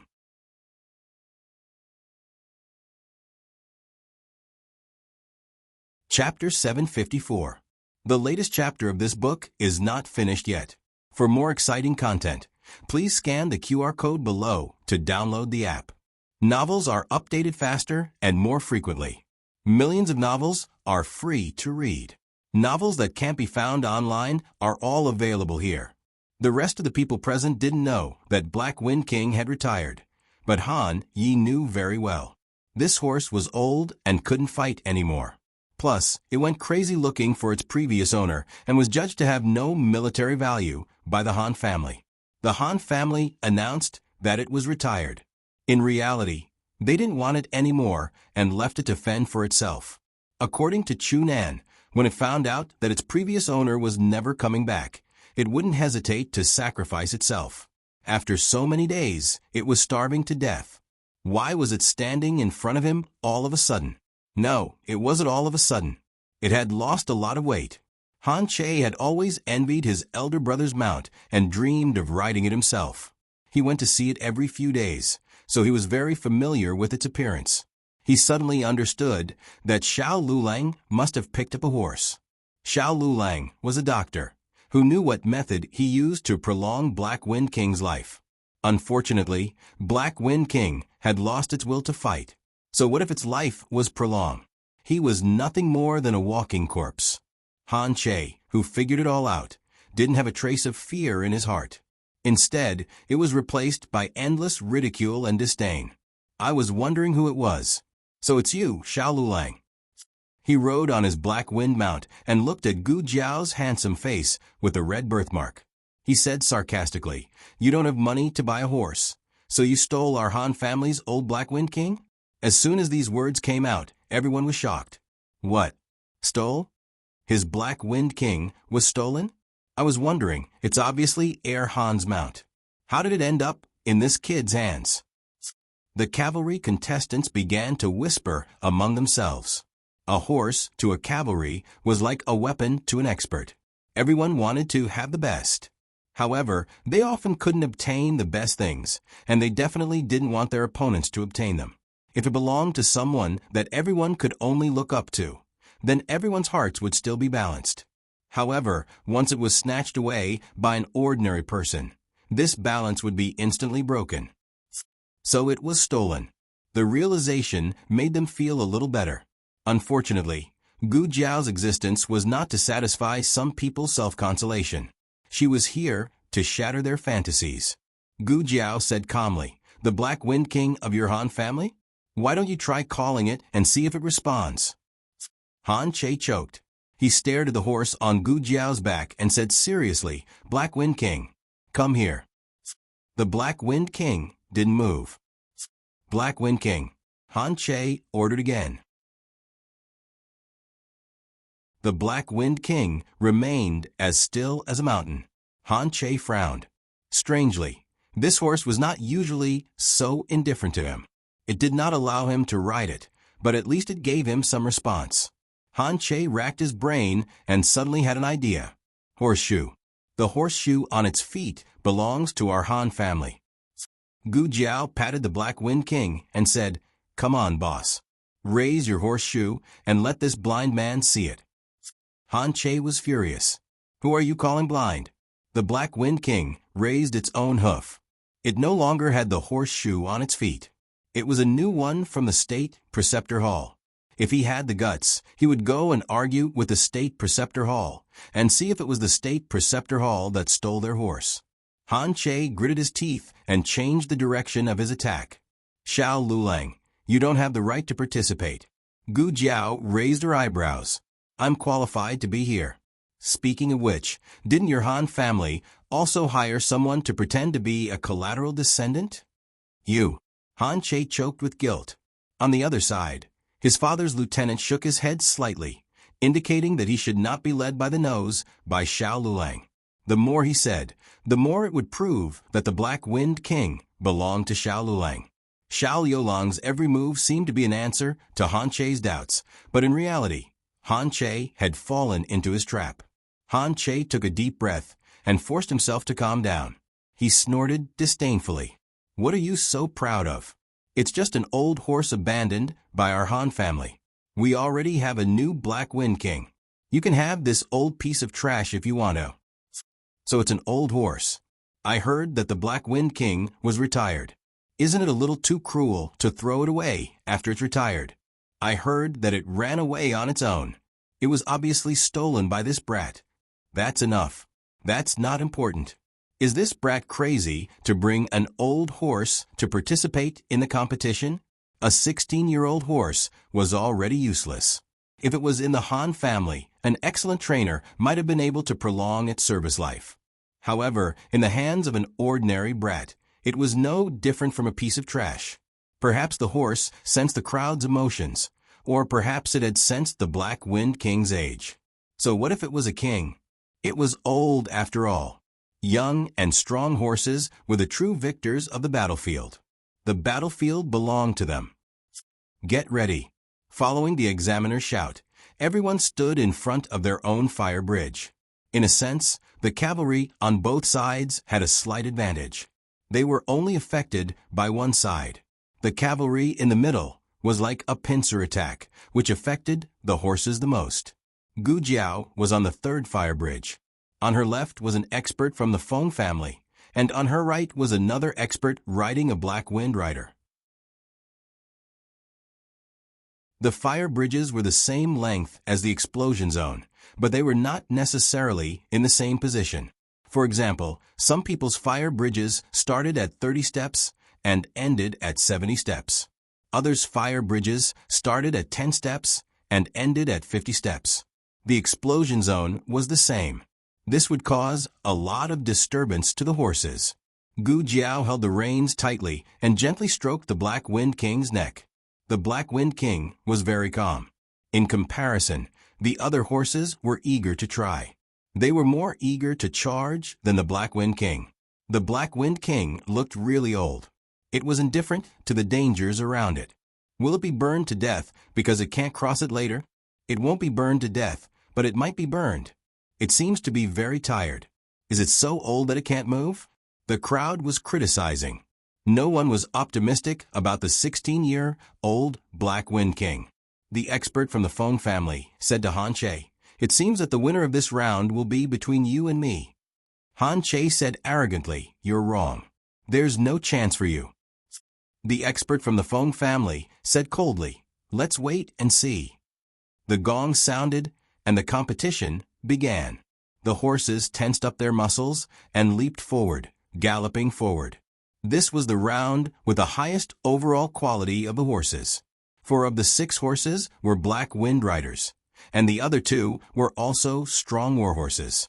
They were fast and vigorous. They were invincible. However, Gu Jiao's horse did not move. Everyone was speechless. Was it scared? Or did it really have dementia? Look, Han Che's horse rushed out of the fire bridge. Han Che took the lead and crossed the burning bridge of fire. His bridge was the closest, so it was not strange for him to be the first to cross. However, his vigorous posture and skillful equestrian skills were still a feast for the eyes. Someone praised, as expected of the younger brother of Crown Prince Han. This is the ability of the Black Wind King.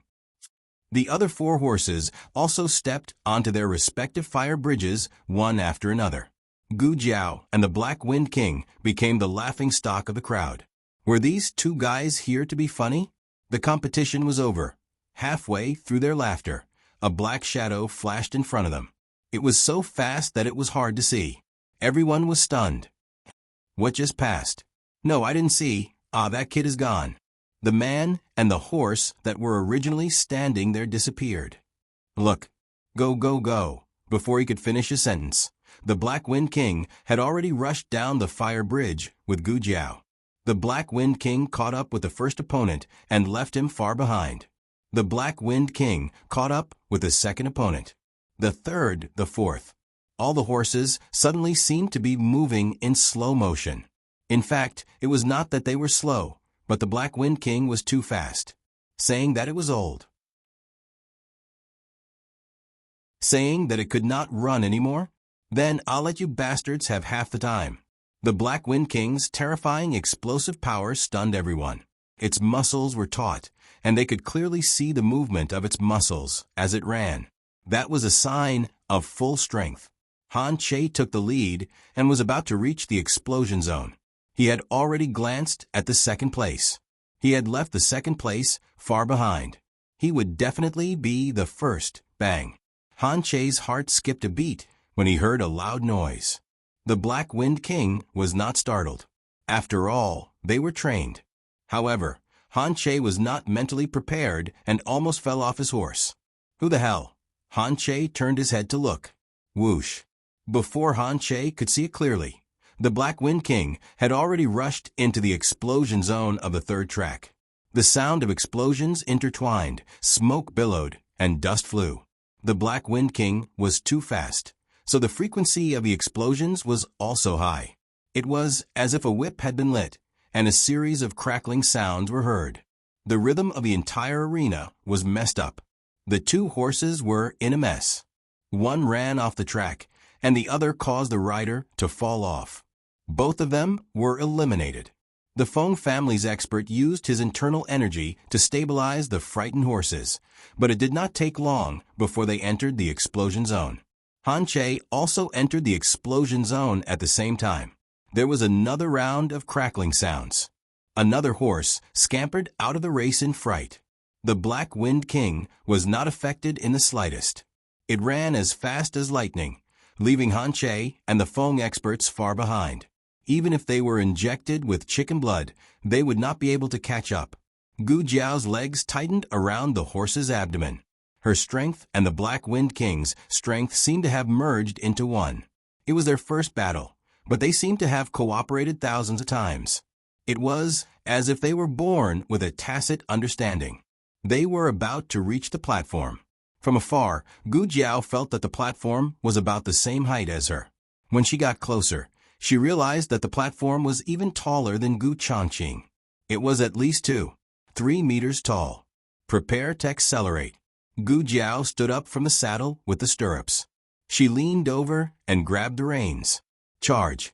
The Black Wind King's speed was already unbelievably fast, but no one expected it to be able to accelerate. The platform was 7 feet high. It rose from the ground and jumped. The surroundings seemed to be quiet all of a sudden. everyone held their breaths, and the sound of explosions could not be heard. Everyone could not help but feel nervous for the Black Wind King. The platform was too high. Could it even reach it? The Black Wind Rider stepped up easily and landed firmly on the high platform. It used its strength to prove that it could handle the situation with ease. What useless old horse! The Han family is blind. Sir, the height of the platform is wrong. It's 1 foot too high. Then hurry up and lower it. The cavalry has already gone up. Where are the Han family and the Feng family? They haven't gone up yet. Then lower it. There was a mechanism under the platform. It could be raised and lowered freely. Gu Jiao felt the platform slowly move down. Oh, they wanted to lower the height? How could they cheat in public like this? In the crowd, some of the nobles were dissatisfied. Isn't this too much? Why didn't they lower it earlier or later? It's not fair. Gu Jiao rode on the Black Wind King and faced the direction where Han Che and the Feng family came from. She licked her lips and said amusedly, "It's useless." Han Che was happy to see the platform lower. He knew it. The platform was not that high during yesterday's training. Now it was foolproof. The corners of his lips curled up as he spurred his horse forward. The Black Wind King suddenly rushed over, raised his hooves, and kicked him and his horse down. Han Che was caught off guard. This action was very dangerous because the platform was too high. If he was not careful, he could fall down due to inertia. Ordinary cavalry would not let their mounts do this. However, Gu Jiao was not an ordinary person, and the Black Wind King was not an ordinary horse. If you dare to come, I will dare to kick you. The Black Wind King showed everyone its severely underestimated combat power. It was as if it had returned from nirvana. Even its strength was reborn. Han Che was directly kicked out of the competition. The Feng family's master was cunning. He took advantage of the time when Gu Jiao and the Black Wind King were dealing with Han Che to jump up from the other side of the platform. Unexpectedly, the Black Wind King rushed over and knocked the Feng family's master's mount down. The Feng family's master, "I'll go." A man and a horse fell from the high platform. The Feng family's master had to abandon his horse in order to not be crushed into meat paste. The Feng family's master was eliminated. Advance to the next round. Xiao Lulang. Digression. Please vote for the Black Wind King. The latest chapter of this book is not finished yet. For more exciting content, please scan the QR code below to download the app. Novels are updated faster and more complete. Millions of novels are free to read. Novels with content that can't be found online are all available here. https://www.zhpqg.com/8964/89642_896/106674807. HTML Genius memorized this site's address. www.zhpqg.com Biku Go mobile reading website. zhpqg.com.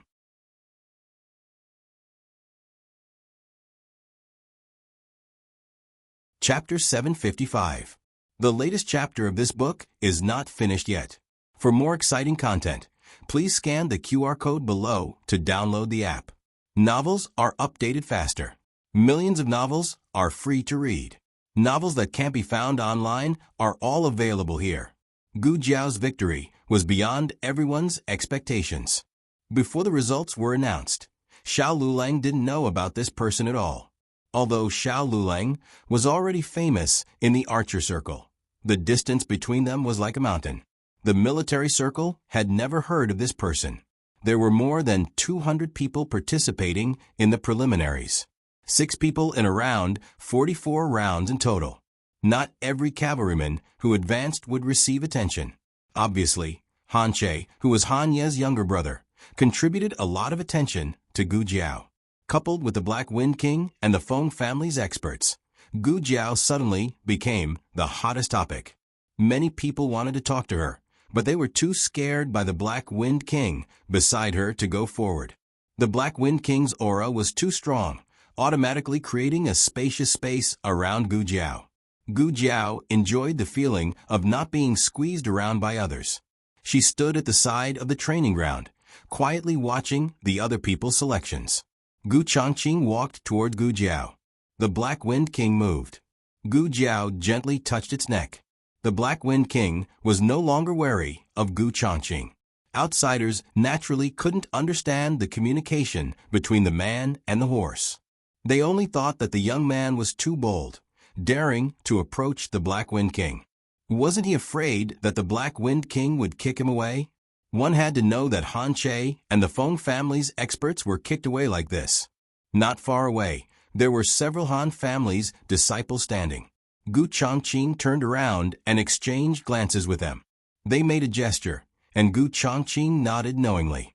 Then he came in front of Gu Jiao. There were explosions and all kinds of screams, so no one could hear what they were talking about. But looking at Gu Chongqing's expression, it seemed like he was denouncing Gu Jiao. Frown a little. Yeah, that's it, Gu Chongqing said. Gu Jiao frowned exaggeratedly. Gu Chongqing, I want you to frown, not punch your face. Gu Chongqing said, you did well, just now. The horse has lost some weight. Gu Jiao nodded. She stroked the Black Wind King's mane and said, I haven't eaten properly for a few days. I've lost weight from hunger, but I'll try to eat more in the future. Gu Chongqing had already heard about the Black Wind King's departure from the Han family. Han Yi could have gotten the horse back, but he didn't. He had no faith in the Black Wind King. He had never truly regarded the Black Wind King as his mount. He only saw it as a valuable item. Once the value of the item was gone, there was no need to keep it. Fortunately, I ran into you, Gu Chongqing said sincerely. If it was someone else, the Black Wind King might not be able to recover. I didn't run into it, Gu Jiao said. It was a horse king that brought the Black Wind King back. It was also on the way to find the horse king that had brought the Black Wind King back. Gu Chongqing didn't know what to say. His sister liked to pick people, and the horse she raised also liked to pick other horses. You're being targeted. Gu Chongqing didn't forget about the important matter.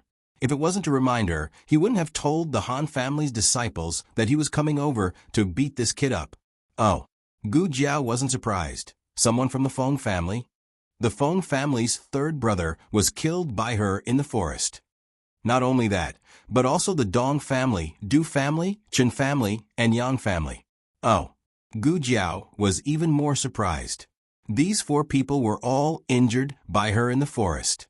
Among them, Master Du and Master Chen were the most seriously injured, while Master Yang and Master Dong were slightly better. After coming out of the forest, she wondered if these people would report her to the emperor, but they didn't. She and Xiao Hong carefully analyzed this problem and came to the conclusion that they didn't dare to. They rudely snatched the young princess, causing her to fall and injure her. The young princess still remembered it. The emperor was worried about who those people were. How could they have the courage to mention what happened in the forest?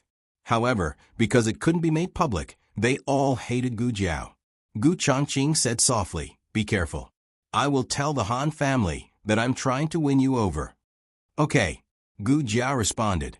In order to not arouse suspicion, Gu Chongqing couldn't stay for too long. The Han family has been watching this place. I'm going over, Gu Chongqing said. I won't go to the State Preceptor Hall for the next few days. If there's anything, I'll contact you. Gu Jiao nodded. Thinking of something, Gu Chongqing asked again, by the way, what identity are you using? I haven't seen it yet, Gu Jiao said and opened the pouch. Just as she was about to take out the token, she heard a shout in front of her. Xiao Lulang, come and get your number. Gu Chongqing looked at the deputy examiner and said to Gu Jiao, it's the drawing of lots to determine the order of the next round. I've already drawn the lot. It's Heavenly Stems 1. Go quickly. The order of appearance was according to the heavenly stems and earthly branches. The first of the heavenly stems was the number 1, so it was also called Heavenly Stems 1. After drawing the number, it wouldn't be announced to the public. Thus, Gu Chongqing didn't know who would draw the other Heavenly Stems 1. Gu Chongqing said, as long as you don't draw the Heavenly Stems 1, it's fine. It wasn't worth it for them to fight so early. He still wanted to exhaust a few more opponents for her. Gu Jiao looked at him and said, "You can't raise a flag. You'll fall." Huh? Gu Chongqing was confused. Gu Jiao said, "Nothing. I'll tell you in detail next time. I'm going." "Go," Gu Chongqing said. Gu Jiao led Black Wind King to the east side of the camp. Another round of selection was going on. One of the participants was Priest Qingfeng. Gu Jiao was surprised. He was here too. Yes, he was the elder brother of the Feng family. The Feng family had 2 spots. The one just now was obviously not enough. If he didn't go up personally, the Feng family had no chance of winning. Priest Qingfeng was riding a beautiful white horse.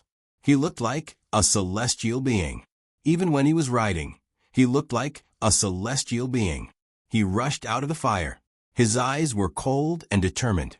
His face was stained with ashes, which made him look beautiful. He rode his horse up the platform ahead of the other 5 people. Gu Jiao could see that he was deliberately going easy on them. It was the first round. They just needed to advance. They didn't need to fight too hard. Who didn't go easy on them? Right, boss? Gu Jiao patted Black Wind King and no longer paid attention to the situation on the platform. Priest Qingfeng didn't lose in riding, so he wouldn't lose in martial arts. When she came to the gate of the camp, she met another acquaintance. Compared to Priest Qingfeng, the person in front of her didn't seem so surprised. Mu Qingchen. She greeted him. Mu Qingchen looked a little tired. She didn't know if he was affected by what happened in the Mu family. Mu Qingchen didn't look too surprised. He didn't expect Gu Jiao to come.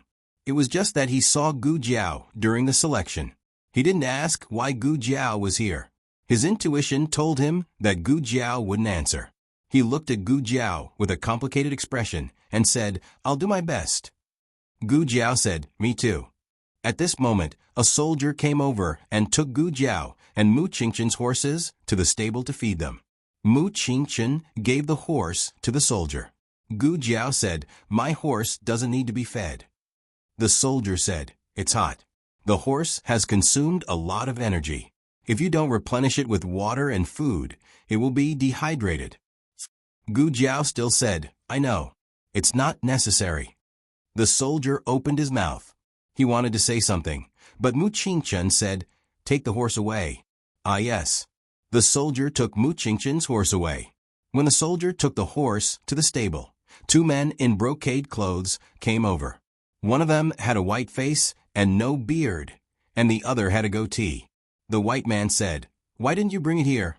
The soldier reported, "Master Dong, the boy said his horse didn't need to be fed." "Oh, what did I say?" Master Dong sneered and looked at the man with a goatee. "Old Yang, do you believe me now? That boy is not a reckless man. He is scheming and vigilant. It's not easy to deal with him." Master Yang frowned and said, "Who on earth is that boy?" Master Dong said with a smile, "He is a student of the Qianqiong Academy from the Zhao Kingdom. He is Mu Qingchen's classmate. I suspect the masked man in white we took away that day is Mu Qingchen." Master Yang said suspiciously, "Why did Mu Qingchen do that? Isn't he the grandson of Master Mu? Why didn't he help the Mu family?" Master Dong said with a faint smile, "Maybe the Su family has their own ideas. Who knows?" Master Yang said thoughtfully, "Since he is not from the Yen Kingdom, he must be a collateral disciple to participate in the selection. Is his purpose to help Mu Qingchen exhaust his opponent?" Master Dong agreed, "It's very possible." On the other side, Gu Jiao and Mu Qingchen had finished drawing lots. They didn't exchange any information in the tent. After coming out, Mu Qingchen hesitated for a moment and called out to her, "I'm from the Earth Branch." Gu Jiao said, "What a coincidence. I'm also from the Earth Branch." Mu Qingchen held his breath slightly. "Shunjiu." Gu Jiao said, 8 limbs. I'm 1 round ahead of you." Mu Qingchen breathed a sigh of relief secretly. Somehow, he didn't want to fight with Gu Jiao. Even if it was only a matter of time, he still hoped that the battle between them could be delayed a little bit. While they were drawing lots, The cavalries of the 10 great families came out one after another. 9 of them from the Han family, except for Han Che, who was eliminated by Gu Jiao. All the other 8 advanced. Everyone was amazed by the strength of the Black Wind cavalries of the Han family. However, Gu Jiao didn't think that the Han family was that powerful. The Black Wind cavalries were taken from the Xianyuan family, and the method of taming them was also passed down by the Xianyuan family.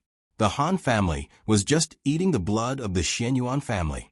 Gu Jiao was not interested in watching anymore. She planned to go back and feed the Black Wind King. "I'm leaving now. See you in the next round." Just as she bid farewell to Mu Qingchen, she suddenly felt a chill run down her spine.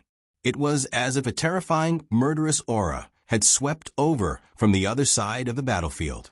It was unstoppable and instantly filled the entire battlefield. The horses on the field began to become restless. Even the horses who were concentrating on the game shook their bodies. What a powerful aura! The only horse that wasn't affected was the Black Wind King. A horse that was trying to get onto the stage paused in midair. It didn't manage to get onto the stage and fell down with the cavalryman. The cavalryman let out a cry of surprise. Gu Jiao and Mu Qingchen looked at the powerful aura at the same time. They saw a silver-haired man riding a chestnut-colored horse over. He was walking elegantly and calmly, but he had the domineering aura of a king. The silver-haired man was very young. He looked to be in his late 20s. As for the horse, Gu Jiao couldn't tell its exact age, but she could tell that it was a young and vigorous horse. Mu Qingchen's expression became serious. "It's the Han family's new Black Wind King. He's 6 years old this year. The one riding on the horse is 5th Master Han, the son of Old Master Han. He has been studying how to tame the Han family's Black Wind cavalries." Gu Jiao looked at Mu Qingchen. "Your Black Wind cavalries?"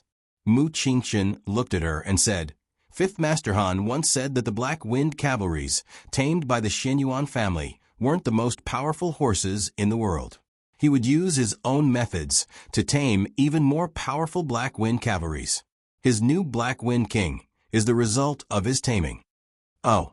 Gu Jiao rubbed her chin and carefully observed the man and horse not far away. Mu Qingchen said earnestly, "I know that your Black Wind King is very powerful, but I'm afraid it's no match for that horse." 5th Master Han's new Black Wind King was not only younger, but also more agile. Its explosive power, endurance, speed, and strength were all impeccable. Mu Qingchen paused and said, "Also it has a name." Gu Jiao asked, "What's its name?" Mu Qingchen opened his mouth and said, "Black Demon Horse." The Black Demon Horse entered the field. It was in the middle of the track, but the horses on both sides of the track were already too scared to move before the gongs and drums had even sounded. Although the other 2 horses could force themselves to charge forward, they frequently made mistakes and were eliminated before they could even cross the flaming bridge. 5th Master Han advanced without any suspense. Mu Qingchen looked at the invincible Black Demon Horse on the high platform and frowned slightly.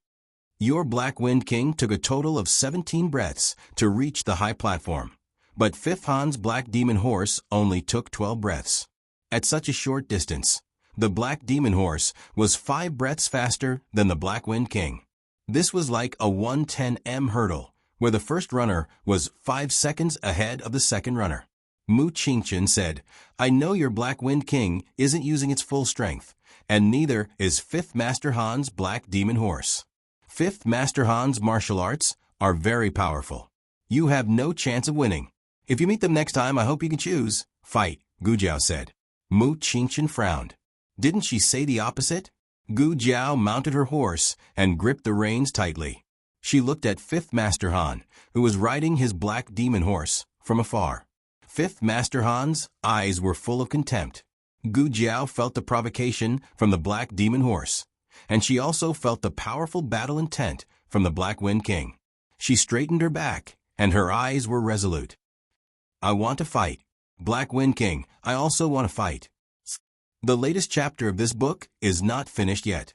For more exciting content, Please scan the QR code below to download the app. Novels are updated at a faster rate. Millions of novels are free to read. Novels with content that can't be found online are all available here. https://www.zhbqg.com/89642_896/106-6594000. HTML Genius memorized this website's address in 1 second.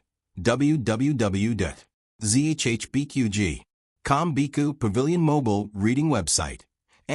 zhbqg.com.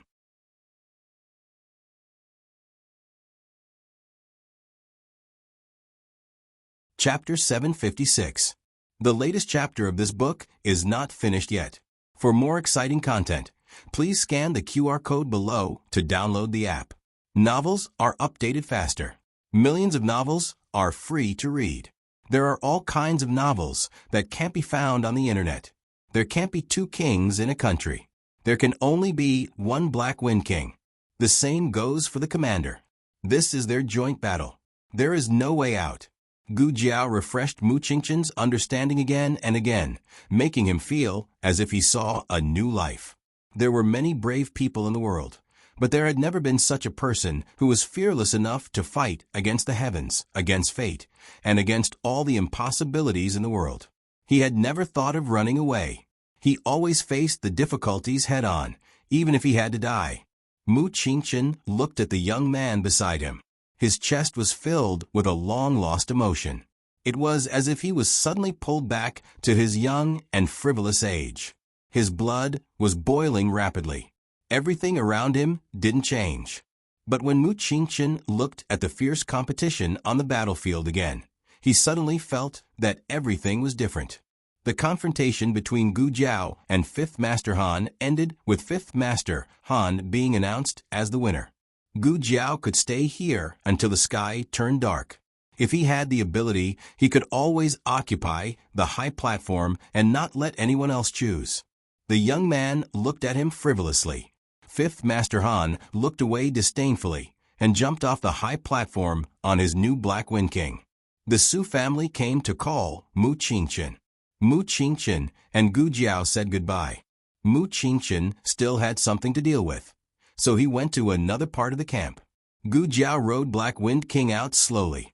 Wherever she went, the horses retreated. No one dared to approach. But when she passed by the training ground of the cavalry matrix, Gu Jiao was stopped by several people. They were also riding their own horses. Gu Jiao glanced at them. The goateed Master Yang, the white-faced Master Dong, and the other 3 young people she had only seen in pictures. They were the children of the Feng family, the Du family, and the Chun family. You are the one who killed my father. A bad-tempered young man looked at Gu Jiao coldly. He was about to explode. Gu Jiao rubbed his chin. This was the Feng family's brat. He was ranked 4th in the Feng family and was known as 4th Young Master Feng. He looked quite similar to Feng Laosan. Even his violent temper was exactly the same. His stupidity when being used by others was also exactly the same. Did they tell you? Gu Jiao pointed at Patriarch Dong and Patriarch Yang. It was obvious that these 2 old things were not easy to deal with. Back in the forest, one of them had only made a feint, while the other had waited until his companion was about to die before making a move. 4th Young Master Feng gritted his teeth. You don't need to know who said it. Let me ask you, did you kill my father? No. Gu Jiao denied it without hesitation and pointed at Patriarch Dong and Patriarch Yang. They were the ones who killed him. Patriarch Dong and Patriarch Yang were stunned. There was actually such a shameless person in this world. Could this brat's ability to invert right and wrong be any stronger? The Dong family's patriarch was furious. Don't slander me. It was obviously you who killed him. Lord Chun, Lord Du, and Sure Yi were present. Little nephew Feng, if you don't believe me, you can ask them. Gu Jiao spread her hands. I was just defending myself. But the people who really killed him were you. You urged him to make a move, but you didn't help him. He and I are enemies, so it's understandable for us to fight. You are friends, but one of you hid and didn't make a move, while the other only made a feint. Didn't you want to borrow my hand to get rid of Feng Lao Sen? Patriarch Dong and Patriarch Yang choked at the same time. You. Fourth young Master Feng's expression changed. He tightened the reins in his hand and looked at the two patriarchs beside him. He gritted his teeth and said, "Is that so? Uncle Dong, Uncle Yang?" "Of course not. Who does your father think he is that we need to scheme against him? We didn't make a move because we wanted to let your father consume this brat's strength first. What's going on?" Gu Jiao looked at them calmly. "If there's nothing else, I'll leave first." Patriarch Yang clenched his fists. "You brat." Fourth young Master Feng said coldly, "Uncle Yang, let's talk about this clearly." Patriarch Yang and Patriarch Dong were furious. They came here to incite fourth young Master Feng to deal with Xiao Lulang. Why was fourth young Master Feng being incited by Xiao Lulang? He was really brainless, just like his father. Young Master Chen urged his horse to stop Gu Jiao. "Did we say that we'll let you go? You still haven't settled the score with our Chun and Du families." As soon as he finished speaking, Black Wind King raised his front hooves and stomped on their horses. The two horses were scared out of their wits, and Patriarch Chun and Patriarch Du both fell from their horses. They stabilized themselves with their lightness skills, but their horses were nowhere to be seen. Black Wind King took a step forward, and the two of them stepped aside. Gu Jiao looked down at the two of them. "Thanks for letting me win." With that, one person and one horse valiantly left. Only the five of them were left behind. Gu Jiao left the barracks, and Yi Qin was not there. Where is he?" "Over here." In a carriage not far away, someone waved at her. "Second Master Jing?" Gu Jiao tilted her head strangely and urged her horse over. "Why are you here?" The House of Duke didn't participate in the selection this time. Second Master Jing said, "I'm here to pick you up. Are you looking for Yi Qing?" "I told him to go back first, and I'll send you back to the Master's Hall later." Gu Jiao said, "I don't need you to send me back. I can go back myself." "But why are you here to pick me up?" Second Master Jing snorted. "Isn't it because of my eldest brother? He wanted to come himself, but it'll be bad if he gets hurt here, so I said I'll come for him." Gu Jiao asked, "Is there something you need from me, Duke?" "You." Second Master Jing was confused by Gu Jiao's reaction. He crossed his arms and looked at her from the window. Shouldn't you go and see my eldest brother?" "Huh?" This time it was Gu Jiao's turn to be confused. Second Master Jing said, "You used my eldest brother's identity to participate in the selection. What do you think?" "The House of Duke." "Young Master?" Gu Jiao opened her pouch and took out the token. She flipped it over to take a look, and there really was a Jing character engraved on it. Second Master Jing took in Gu Jiao's confused face, and he asked, "You don't tell me you only found out now?" "Yes." Gu Jiao nodded in a daze. Second Master Jing. Gu Jiao kept the token and asked Second Master Jing, "Why did the State Preceptor look for the House of Duke Anhua? Isn't your relationship not good?" Second Master Jing sighed. "It's not good. So my eldest brother wanted to reject him at first, but when he heard that it was you, he agreed. I don't know what's so good about you that my eldest brother likes you so much." Gu Jiao said seriously, "I'm very good." Second Master Jing. Gu Jiao used the identity of the House of Duke, so it was natural for her to meet the State Preceptor. However, she really didn't expect that the State Preceptor would choose the House of Duke. Second Master Jing looked at the majestic Black Wind King and asked doubtfully, "Isn't this the horse that was badly injured in the Xianyuan family? It's quite energetic." Gu Jiao said, "It'll be more energetic in the future." Second Master Jing brought Gu Jiao to the courtyard where they were last time. Duke Anhua sat in a wheelchair under the corridor, quietly looking at the direction of the main door, as if he had been waiting for Gu Jiao to appear. His complexion was more rosy than last time, and he no longer looked sickly. He heard Second Master Jing say that his eldest brother's limbs were more agile, and he could write more words. Seeing Gu Jiao enter the courtyard, Duke Anhua's eyes brightened, and the hand on the wheelchair's armrest started to tremble slightly. "Eldest brother, I brought her." Second Master Jing walked in from Gu Jiao's side, blocking in front of Gu Jiao. Duke Angua's face darkened. "Get out of the way." Gu Jiao also brought Black Wind King in. Black Wind King stopped being aggressive outside and let the servants lead him to the stable to rest. Second Master Jing went to feed the horse. Gu Jiao came to the corridor, and there was already a chair in front of Duke Angua. He used his eyes to signal Gu Jiao to sit down. "Duke Angua, your complexion is good recently." Gu Jiao sat down and looked at him. Every time Duke Angua saw Gu Jiao, he would be able to recover better. This was really a miraculous thing. Duke Angua dipped his fingertips in water and wrote on the wheelchair's armrest, "How did I choose?" Gu Jiao curved her lips. "I was promoted." Duke wrote proudly, "Just like what I think." Gu Jiao observed the strength of his fingers, and he did recover well.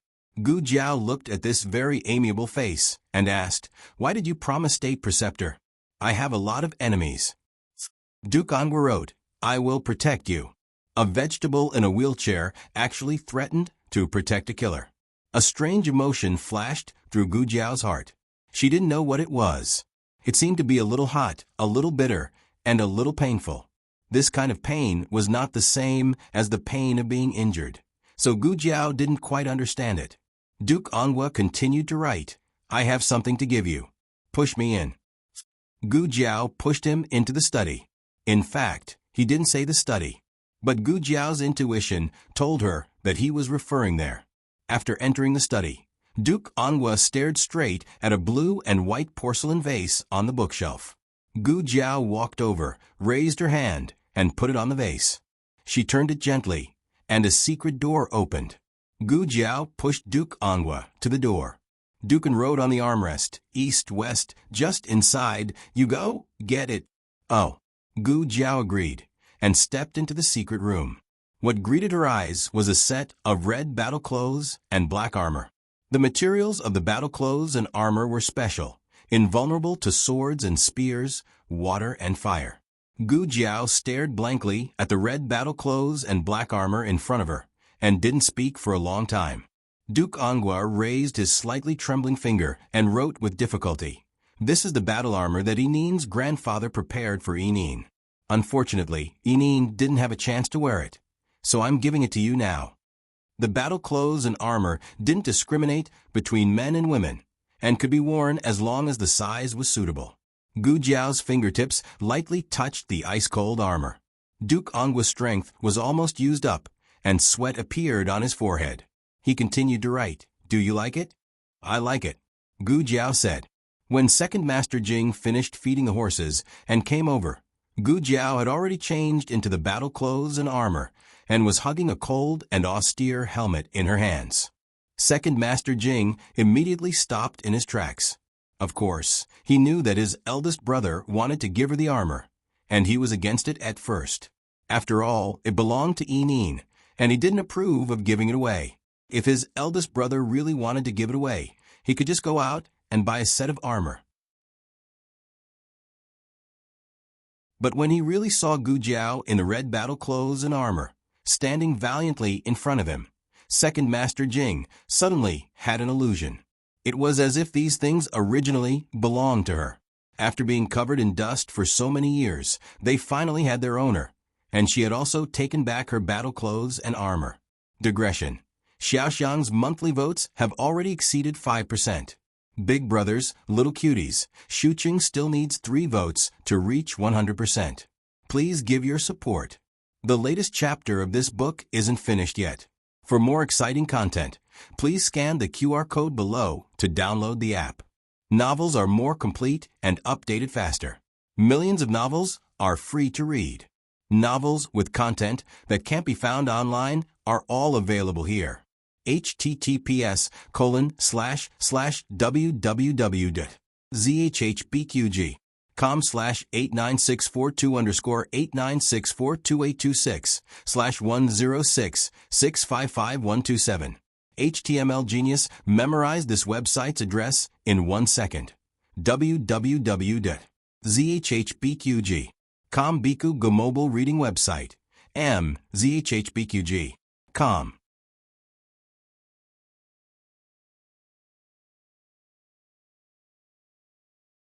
Chapter 757. The latest chapter of the book is not finished yet. For more exciting content, please scan the QR code below to download the app. Novels are updated faster. Millions of novels are free to read. Novels with content that can't be found online are all available here. Gu Jiao stayed for lunch with Duke and had a good appetite. Other than eating a little porridge like he usually did, he also ate a few mouthfuls of the food that Gu Jiao gave him. Gu Jiao gave him food to test his ability to chew. He had a hard time chewing. If it wasn't for Gu Jiao, he wouldn't have eaten it. You have to eat like this for every meal in the future, Gu Jiao said. He couldn't just eat porridge. He had to train his mouth muscles. My older brother won't. Before Second Master Jing could finish, he saw Duke N's fingertip write a good on the armrest. Second Master Jing. After lunch, Duke took Gu Jiao to visit the armory in the small courtyard. There were all kinds of weapons. Some of them belonged to his wife, Xian Yuanzi, and some were given to Jing Yinin by Xian Yuan Li. Every time Duke received a weapon from his father-in-law, he didn't know whether to laugh or cry. Yinin was a girl. Why did he give her these knives and guns? You don't understand. If this child follows me, she will definitely be a great general in the future. But Yinin is only 1 year old. Father-in-law, even if you want to train her, shouldn't you wait until she's older? Even Zi started practicing martial arts when she was 4. Xian Yuanzi, Duke N's wife, was Xian Yuan Li's daughter. Every time this happened, Xian Yuan Li would hold the confused Yinin in his arms, as if he was afraid that someone would snatch her away. He snorted. How can Zi compare to Yinin? Yinin is most like grandfather. Yinin wants to practice martial arts. Xian Yuan Li would come to steal the child every few days. Only when Duke woke up would Yinin not be in bed. Xian Yuan Li must have sneaked in and taken her away in the middle of the night. Older brother, older brother. Second Master Jing waved his finger in front of Duke N's eyes. Duke came back to his senses and glanced at Gu Jiao in embarrassment. Gu Jiao happened to be looking at him with a puzzled expression. A trace of apology flashed through his eyes. He dipped his finger in the water and wrote on the armrest, I thought of something from the past. Second Master Jing said, Xiao Lulang wants to ask you, can he choose any weapon here? Duke wrote boldly, I'll give it all to you. Second Master Jing felt wronged. He had coveted his sister-in-law's bow for many years, but his eldest brother had never said anything about giving it to him. Gu Jiao took the weapons to the yard and tested them one by one. Duke sat in a wheelchair in the corridor and looked at her without blinking, like a parent watching his child play with toys. His eyes were full of smiles. Second Master Jing came over and glanced at Gu Jiao, who was drawing her bow in the courtyard. He whispered, Eldest brother, it's dangerous for her to go for the selection. Do you want to persuade her? It's not easy for you to find someone you like. If something goes wrong, you won't have anyone to accompany you in the future. Second Master Jing was not stupid. His eldest brother looked at Xiao Lulang as if he was looking at his own child. His eldest brother really wanted to be a father to this child. It was enough for him to experience the pain of losing a child once. Duke knew what he was going to face, and what he would have to bear in the future from the moment the imperial tutor came to find him. He liked this child very much. Of course, he hoped that she could always be by his side. But he couldn't cut off her wings just for his own peace of mind. If she wanted to fly, he would hold her and lift her above his head. He would let her fly further and wider into the sky. He would be frightened, but he would never stop her. Gu Jiao stayed in the yard until evening before she went home. She picked a bow, which was the one that Second Master Jing had coveted for many years. On the way back to the Imperial Tutor Hall, Second Master Jing looked at her like a resentful wife. Gu Jiao could enter the Imperial Tutor Hall just by showing her face. She led Black Wind King to the Qilin Hall. Halfway there, he seemed to be looking for her. When he saw her, his eyes lit up. Young Master Xiao. He strode towards Gu Jiao. When he reached her, he suddenly remembered the indescribable scene that he saw in the Qilin Hall. He felt awkward and said with a fake smile, "Young Master Xiao, you're back." Gu Jiao was very magnanimous. Instead, it made he look like the one who was caught doing something bad. "You're looking for me?" Gu Jiao asked. He braced himself to talk about business. It's my master. He said that your horse is in the recovery stage, and you need to pay more attention to feeding it. He asked people to get some fine feed, and asked if you want to take a look. Gu Jiao didn't have much experience in raising horses. She should ask the imperial tutor for advice. He took Gu Jiao to the purple bamboo forest. He couldn't face Gu Jiao. He couldn't help but think of the appearance of Gu Jiao and Xiao Hong in the room. How could the imperial grandson, like a fairy, like a jade, like a man? Cough, cough. He couldn't think about it anymore.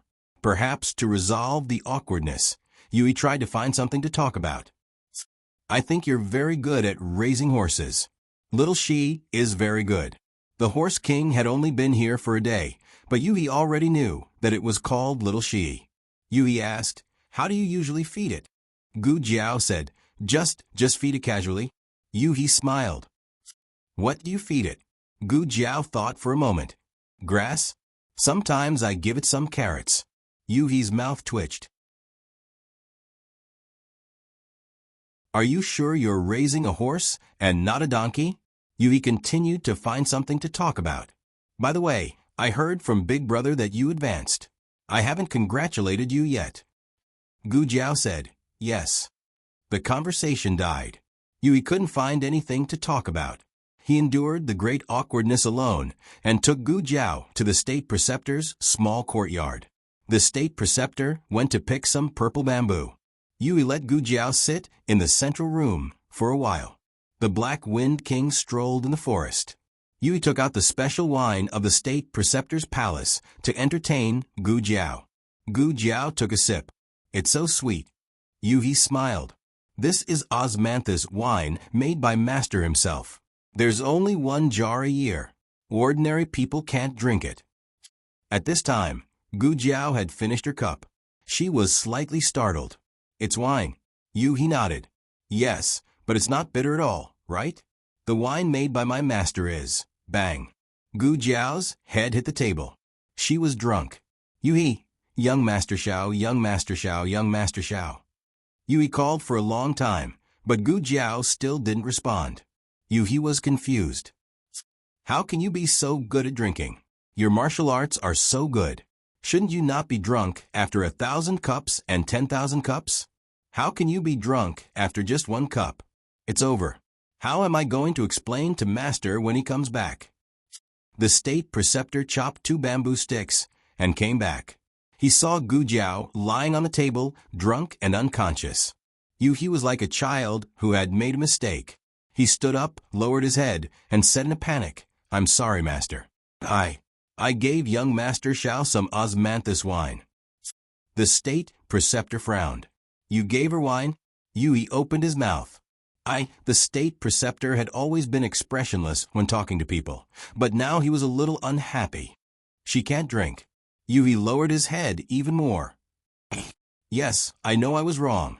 The osmanthus wine was placed on the table. He thought that his master was going to use it to entertain Xiao Lulang. The state preceptor gently put the bamboo sticks on the ground and came behind Gu Jiao. He bent down and picked up Gu Jiao and carried her to the inner room. Yui's eyes almost popped out of their sockets. His master didn't even carry his eldest senior brother, but he actually carried Xiao Lulang. And even brought her into the inner room? The state preceptor put her on the bamboo bed and let the disciples of the purple bamboo forest boil some hangover soup. Yui had never seen the state preceptor like this before. At his master's level, he didn't show his emotions and wasn't disturbed by the mortal world. But just now, he saw emotions in his master's eyes. "You can leave," the state preceptor said to Yui. "Yes." Yui cupped his hands and left without looking sideways. Even after he left the courtyard, he was still puzzled.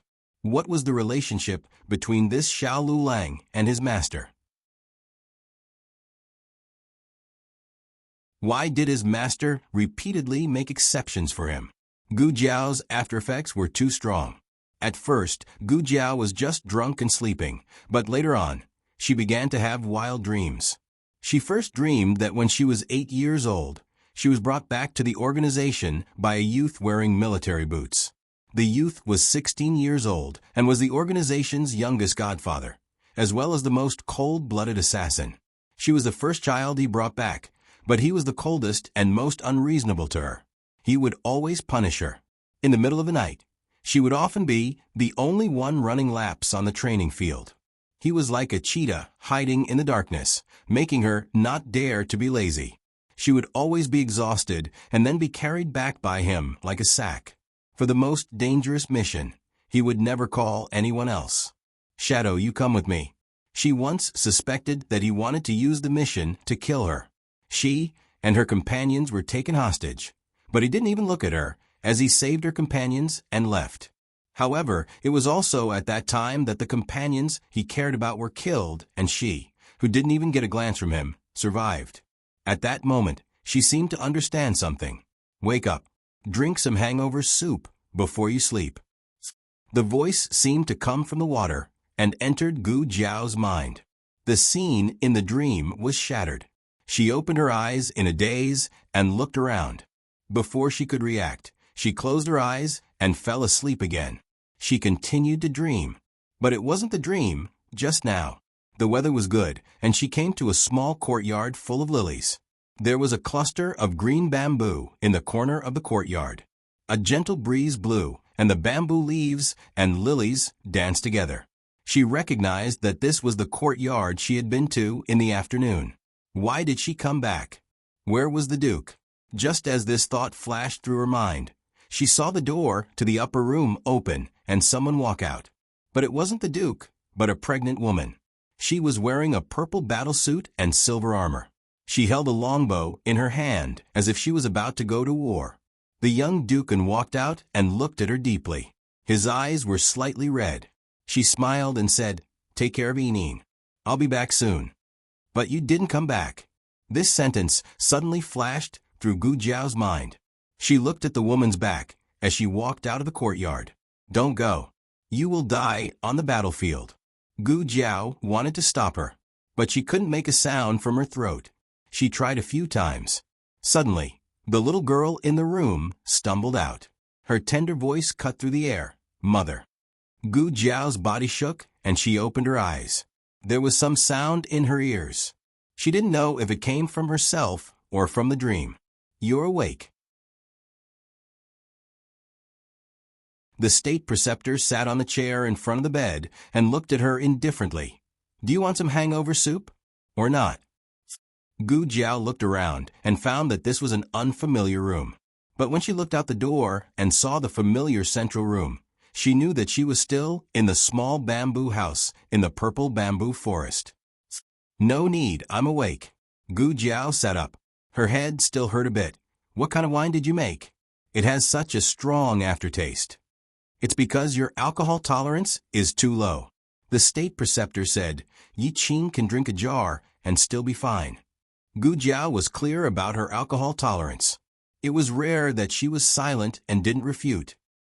"Did you just have a dream?" the state preceptor asked. Mentioning this, Gu Jiao slightly frowned. These days, she had a lot of dreams and forgot when she woke up. But this time, she didn't know if it was because of the alcohol, but she remembered the second half. She didn't deny it. The state preceptor put the hangover soup on the bedside table. "What did you dream of that made you have such a big reaction?" Gu Jiao looked at him strangely. "My reaction? Big?" The state preceptor looked at her. "If you don't remember, then forget it." Gu Jiao suddenly said, "I dreamed of the young Angwa Duke, as well as his wife and child." She had seen Xin Yuanzi's portrait in the library, so it wasn't surprising that she would dream of her. As for the content of the dream, maybe she had heard too much about the Xin Yuan family and imagined a separation. But that child, wait, there was no portrait of the Jing family's child in the library. That was the child in the portrait she saw in the state preceptor's study.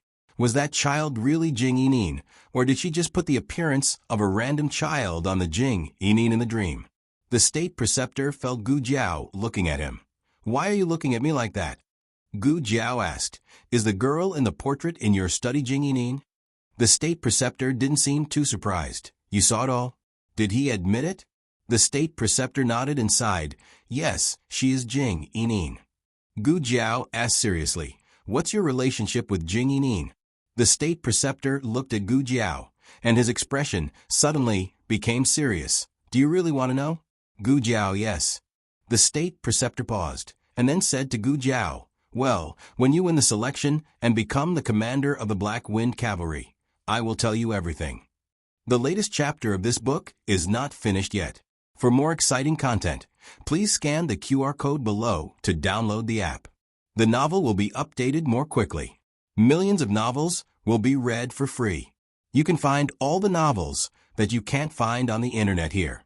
https://www.zhbqg.com/8964/2_89642_106640292. HTML Genius. Remember the website address in 1 second. www.zhbqg.com Biku Pavilion Mobile Reading Website. zhbqg.com.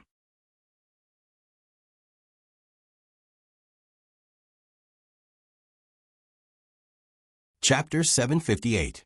The latest chapter of this book is not finished yet. Please scan the QR code below to download the app. The novel will be updated at a faster rate. Millions of novels will be read for free. All the novels that can't be found online will be available here. Gu Jiao slept for 4 hours after getting drunk, and the sky was already dark. The Qilin Hall was brightly lit. Xiao Heng had been reading books in the library for the whole day. He was so engrossed that he forgot to eat and sleep. Only now did he feel hungry. He didn't have a good appetite, so the kitchen made him delicious egg soup, a few special snacks from the State Preceptor Hall, and a plate of fresh fruits to appease his appetite. Xiao Heng sat down and was ready to eat. Little Jing Kong was taking a bath in the house. Because he was too active in the past 2 days, it was determined that he didn't have any PTSD, so he had to bathe himself again. Although Xiao Heng would still bathe him again, the strength was different. It was impossible to let little Jing Kong take a bath quietly.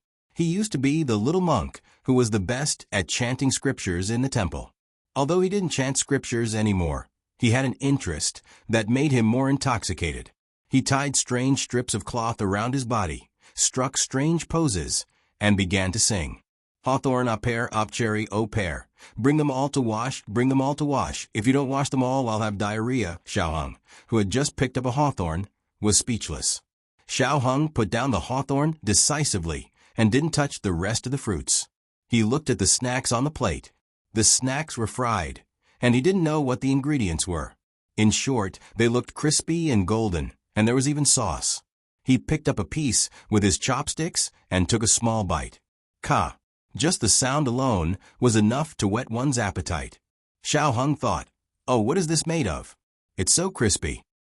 Little Jing Kong finished singing Hawthorn and Pear and started to sing the next song affectionately. Dreams are so precious, chicken dung is crispy. Xiao Heng was speechless.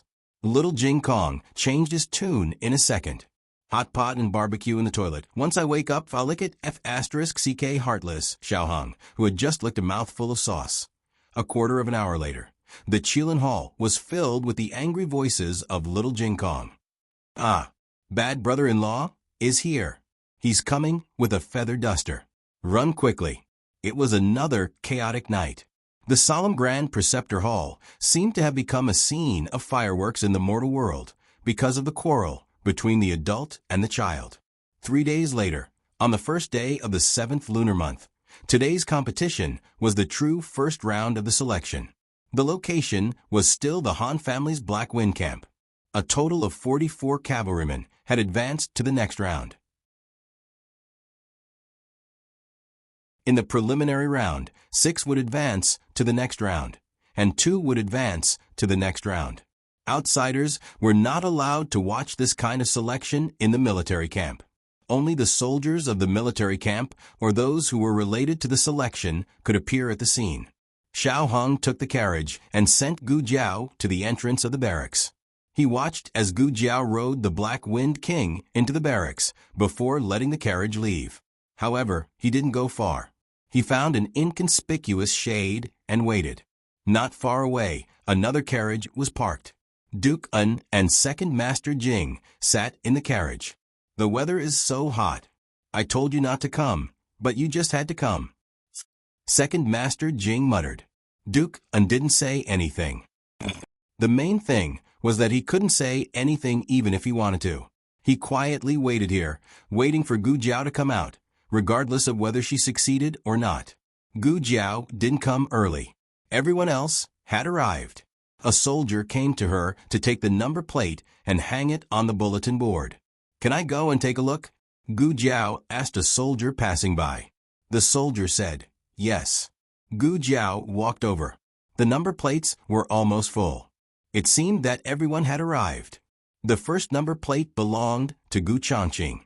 He used the name of Han Xiu, a collateral descendant of the Han family. The other number plate belonged to Yang Wu, the younger brother of Yang family head. Yang family head was a true master. She just didn't know how strong his younger brother was. Daoist Qingfeng was Heavenly Stem, third brother. His opponent was the son of the Dong family. Gu Jiao looked at her and Mu Qingchen's numbers. The two of them were really lucky. Her opponent was from the Han family. What kind of ill-fated relationship was this? And Mu Qingchen was going to fight someone from the Wang family. They were fighting their own people. They had really exhausted their strength too early. There were still 7 or 8 number plates that hadn't been hung up. Gu Jiao didn't see 5th Master Han's name. He probably hadn't come yet. He's Heavenly Stem's 7th brother. Gu Changqing walked over. There was some distance between the two.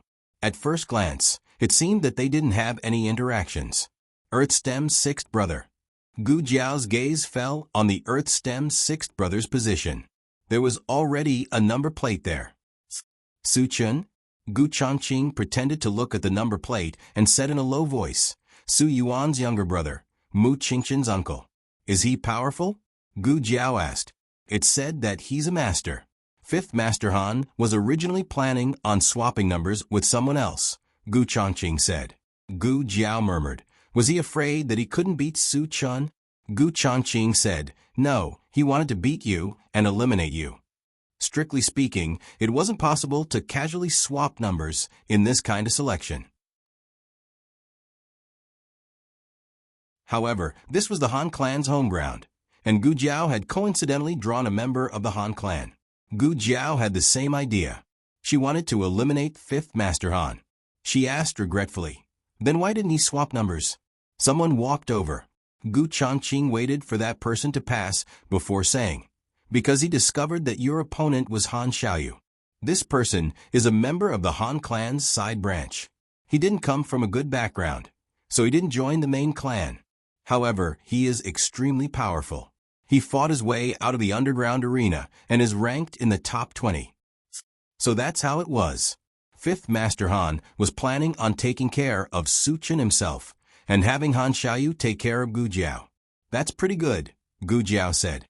That's pretty good, Gu Changqing said as well. The two of them exchanged knowing glances. Your new armor is pretty good, Gu Changqing said. MHM, Gu Jiao nodded. On the battlefield, the sound of a gong rang out. Gu Changqing wielded a long sword and urged his horse to charge at his opponent, Yang Wu. No one expected that the first group of opponents would be so powerful. Gu Changqing's swordsmanship had reached perfection, and Yang Wu's large blade was not to be outdone. Blade light and sword shadows flashed as killing intent filled the air. In an instant, they had exchanged tens of blows. Yang Wu's martial arts were slightly inferior to his older brother, the Yang clan head. However, in front of the younger generation, he still had an advantage. His inner strength was abundant, and his blade techniques were exquisite. The only thing that he was inferior to Gu Changqing in was his mount. However, he used his boundless inner strength to make up for this shortcoming. Yang Wu arrogantly said, "Brat, you are not my opponent. Just admit defeat. Otherwise, I'm afraid you will die without a complete corpse." Today's fight had a life and death agreement. In other words, they could kill. The Yang clan had coveted the Han clan's military power for a long time. They had always killed the Han clan's disciples. He chopped down with his blade, and Gu Chongqing blocked it with his sword. What a powerful inner strength! Sand and stones flew all around, and dust rose. Gu Chongqing's mount could not withstand Yang Wu's inner strength. Once the mount was injured, the rest of the fight would be dangerous. Gu Chongqing suddenly leaned back, grabbed Yang Wu's large blade, and stabbed at Yang Wu's waist. Yang Wu could not pull out his large blade, so he could only use his other hand to deflect Gu Chongqing's blade. Now was the time. Gu Chongqing swept his long leg and kicked Yang Wu's head. The huge force kicked him down from the horse's back. Yang Wu fell to the ground and was eliminated. The first fight had been so exciting that the second fight seemed ordinary. The third fight was between Taoist Qingfeng and the son of the Dong clan. Seeing Taoist Qingfeng fight, the audience was interested again. However, Taoist Qingfeng was not interested in being watched. He knocked the son of the Dong clan off his horse with one move. Everyone was speechless. Gu Jiao rubbed her chin. No wonder he was able to tie with Liao Chen. He is really strong. Luck played a part in this fight. If they had been matched with an opponent like Taoist Qingfeng, they would have been defeated. The son of the Dong clan was not very good at martial arts, but he was not the weakest either. At least in the next 3 fights, no one was better than him. When it was close to noon, it was Gu Jiao and Black Wind King's turn to fight. Yesterday, this man and his horse had left a very deep impression on everyone. Therefore, everyone had high hopes for them from the beginning. That was until they saw Han Xiaoyu riding his Black Wind cavalry. It's Han Xiaoyu. It's really him. Who is Han Xiaoyu? You don't even know Han Xiaoyu? He's the only collateral descendant who lives in the Han clan's main house. He's a lieutenant in the Black Wind camp and is in charge of the cavalry's training. He looks very young. He's not even 24 years old. He's the youngest and most promising person after the son of the Han clan. He doesn't come from a high family, so he must be very talented to have achieved what he has today. Then Xiao Lulang is done for. Yeah, he was unlucky. Of all the people he could have met, he just had to meet Han Xiaoyu. Everyone felt sorry for Gu Jiao. Even with the Black Wind King, the gap between this young man and the genius Han Xiaoyu was not something a horse could make up for. Moreover, Han Xiaoyu had participated in the Black Wind King's training, so he knew the Black Wind King very well. Han Xiaoyu rode his horse toward Gu Jiao and the Black Wind King. Although the Black Wind King had a powerful aura, Han Xiaoyu knew how to suppress the Black Wind King's aura because he had trained him before. His Black Wind horse did not show any fear or retreat. He stopped 10 meters away, holding his silver spear, and coldly looked at the young man in red. "You're Xiao Lulang? I've heard of you. There are many rumors about you." Gu Jiao said, "Oh, I've never heard of you. I'm sorry." Han Xiaoyu said coldly, "The son of the Han clan is injured because of you. I'll settle this with you today. It's not too late for you to beg for mercy. Kneel down and count out 3 times, and I'll let you go. Otherwise, you won't even have the chance to admit defeat. I'll kill you." Gu Jiao had a red tasseled spear wrapped in cloth on her back. She was not in a hurry to take out her weapon. Instead, she looked at Han Xiaoyu and said, "Then let's kill. Take out your weapon. You're not worthy." The gong sounded.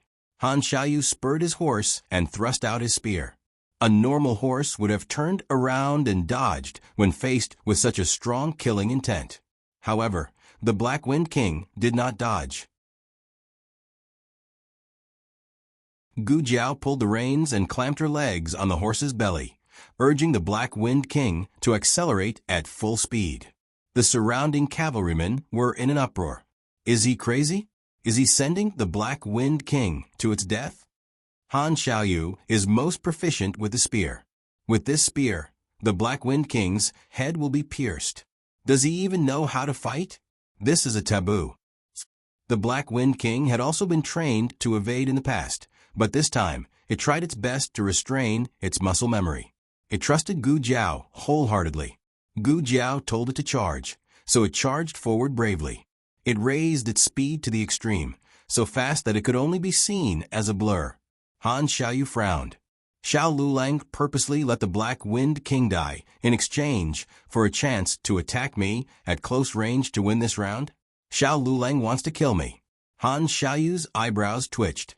He immediately switched from offense to defense. Gu Jiao's lips curled up. Boss, jump. She pulled the reins, and the Black Wind King jumped high into the air. What kind of move was this? Han Xiaoyu was already prepared to defend, but the Black Wind King jumped over his head. Han Xiaoyu immediately changed his move. He raised his spear and thrust it at the Black Wind King's exposed belly. This spear had to pierce the Black Wind King's intestines. But to Han Xiaoyu's surprise, the young man on the horse suddenly fell down. His soft waist bent at an incredible angle, and he hung upside down from the saddle, using his chest to block the spear for the Black Wind King. Everyone sucked in a breath of cold air. Han Xiaoyu also sucked in a breath of cold air. It was not because of Gu Jiao's difficult move, but because his spear did not pierce the opponent's armor. How could this be? Gu Jiao had already tested it in the State Teacher Palace. Jing Yanin's armor could not even be pierced by Yi Qing's sword and qi. Gu Jiao enjoyed the shock in his eyes. In terms of martial arts, she, who had only recovered 40% of her strength, was not as good as Han Xiaoyu. But her equipment was strong. Come on, let's compete. Han Xiaoyu knew something was wrong and hurriedly pulled back, but it was already too late. Gu Jiao grabbed his spear, lowered her body, and pressed down on Han Xiaoyu's saddle to pry up the spear. I don't need to pry up the earth, but prying you is enough. Han Xiaoyu was directly sent flying. He simply did not understand how he flew out. He whistled in the air, and his mount dashed over to catch him, only to be kicked away by the Black Wind King in a domineering manner. Han Xiaoyu finally landed on the ground in a sorry state. Meanwhile, Gu Jiao let out a long sigh of relief and sat back down on the broad back of the Black Wind King's horse. Advance to the next round. Xiao Lulang. Digression. Last day of the double event. If you have a monthly ticket, hurry up and vote. The latest chapter of this book is not finished yet. For more exciting content, please scan the QR code below to download the app. Novels are updated faster. Millions of novels are free to read. Novels that cannot be found on the internet are all here. https://www.zhbqg.com/8964-2_89642826/106-635630. HTML Genius memorized this site's address. www.zhbqg.com Bikuj mobile reading website. zhbqg.com.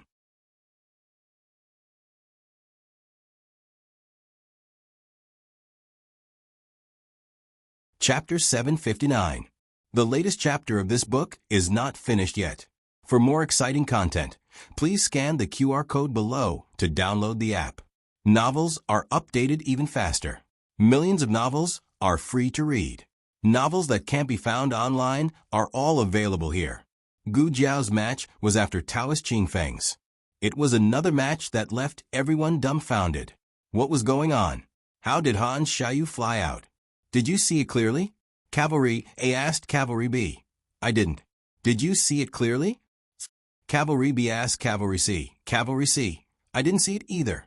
On a high platform behind the crowd, Han Lei and fifth grandfather Han silently looked at Xiao Lulang, who rode his horse to the edge of the battlefield. Fifth grandfather Han said, "Big brother, no wonder Ye was defeated by this kid so many times. He does have some tricks up his sleeve." Han Lei's expression was serious. What happened to Han Xiaoyu just now? I didn't feel any fluctuation of internal energy from that kid. How did he send Han Xiaoyu flying? Which sex martial art did he use that move from? Fifth grandfather Han's silver hair shone under the hot sun. His expression was as cold as his hair color. His gaze fell on the youth who was riding his horse. There were many disciples of aristocratic families on the battlefield. He looked ordinary, but he could be easily spotted in the crowd. "It's not martial arts. It's just a small trick," he said.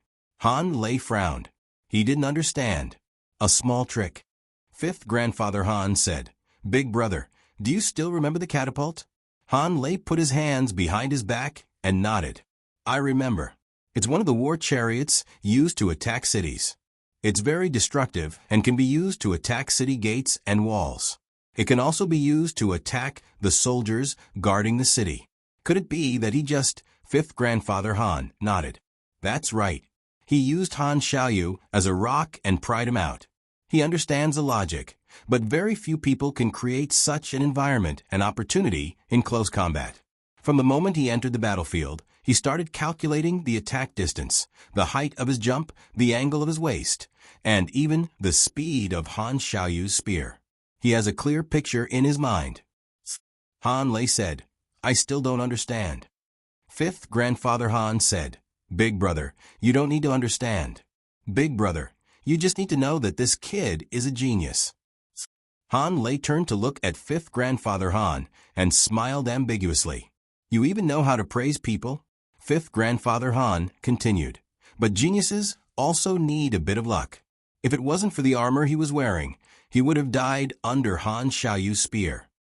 Han Lei's gaze once again fell on the young man. The young man was dressed in red and was clad in bright clothes. His aura was as high as the heavens, and even the children of aristocratic families could not compare to him. Han Lei frowned. "I noticed it too." "What kind of armor is that? How can it be so hard?"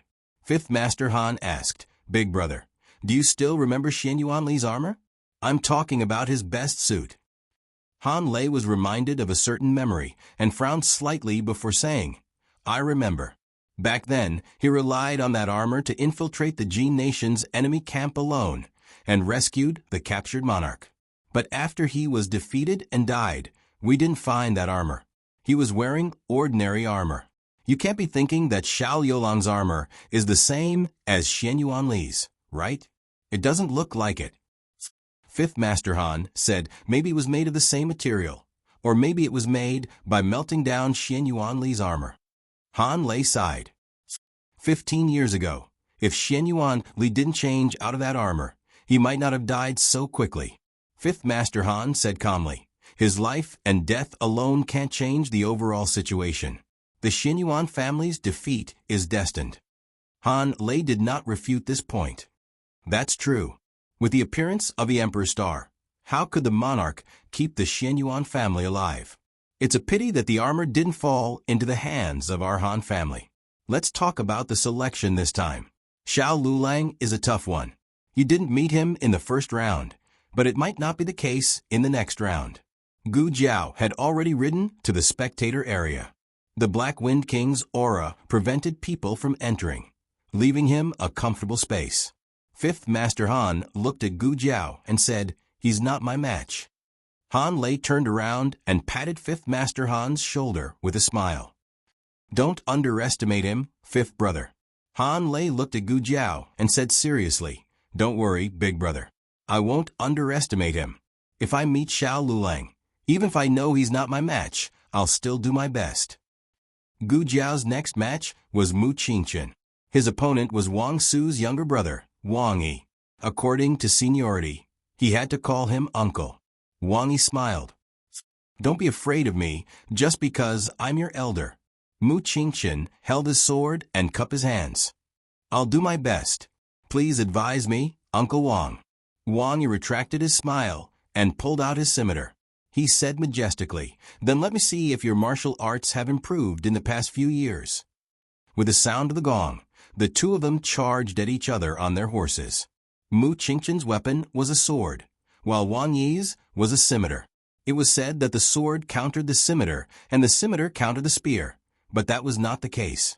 Every weapon in a fight had its own advantages and disadvantages. It all depended on how the weapon was used.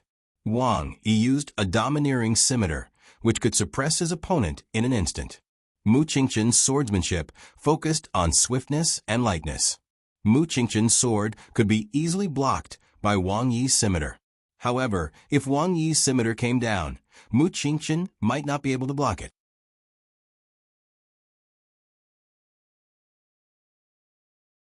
In order to avoid being hit by Wang Yi's attacks, Mu Qingqian attacked Wang Yi as soon as he entered the arena. He didn't use any of his power-type moves, such as slashing, and stabbing. All of his moves were quick and tricky moves that were impossible to guard against. Wang Yi was dazzled. He couldn't use his strength. In the end, Mu Qingqian stepped on the pedal and jumped up. He flipped the air and cut the leather of Wang Yi's saddle. Mu Qingqian then slashed the back of the horse with his sword. The horse was startled. It raised its front hooves and rushed forward. Wang Yi's body tilted, and he slid down from the horse's back along with the saddle. In the next second, Mu Qingqian landed on his horse and grabbed his arm. Uncle Wang see. Wang Yi steadied himself and looked at Mu Qingqian with amusement. He patted Mu Qingqian's horse and said while panting, "I lost. I admit defeat." Mu Qingqian got off the horse and put away his sword. He cupped his hands and bowed like a junior. "Uncle Wang see, you let me win." Wang Yi waved his hand. Okay. I did want to come. But since you defeated me, you can't lose to anyone else. You have to prove to me that I didn't lose to you." Mu Qingqian narrowed his eyes with a complicated expression. Yes, there were 3 more groups. However, one of the cavalrymen of Heavenly Stem Gung 7 was in trouble and couldn't come to the arena in time. Generally speaking, this kind of situation could be dealt with as forfeit. However, 5th Master Han was generous and said that he was willing to wait for his opponent. And now he was waiting. He's coming. Who's coming? 5th Master Han's opponent. It's him. Gu Jiao rode on Black Wind King's back and listened to their conversation. "Who is it? Why are you reacting so strongly?"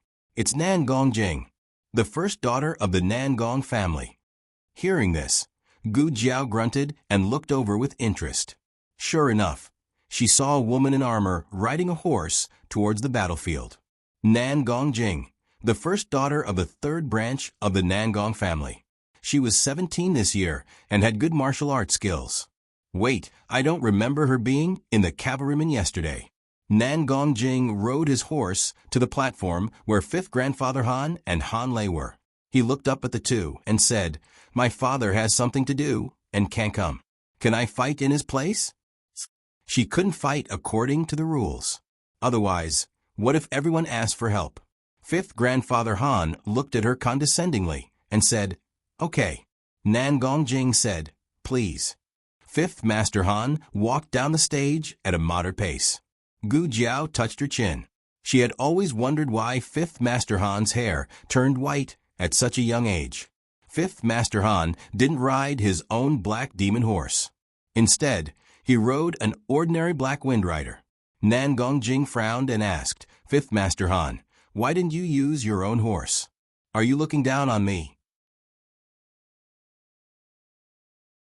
5th Master Han said, "Miss Nan Gong, you're overthinking. I thought that no one from the Nan Gong family would come today, so I asked someone to bring my horse back to my residence.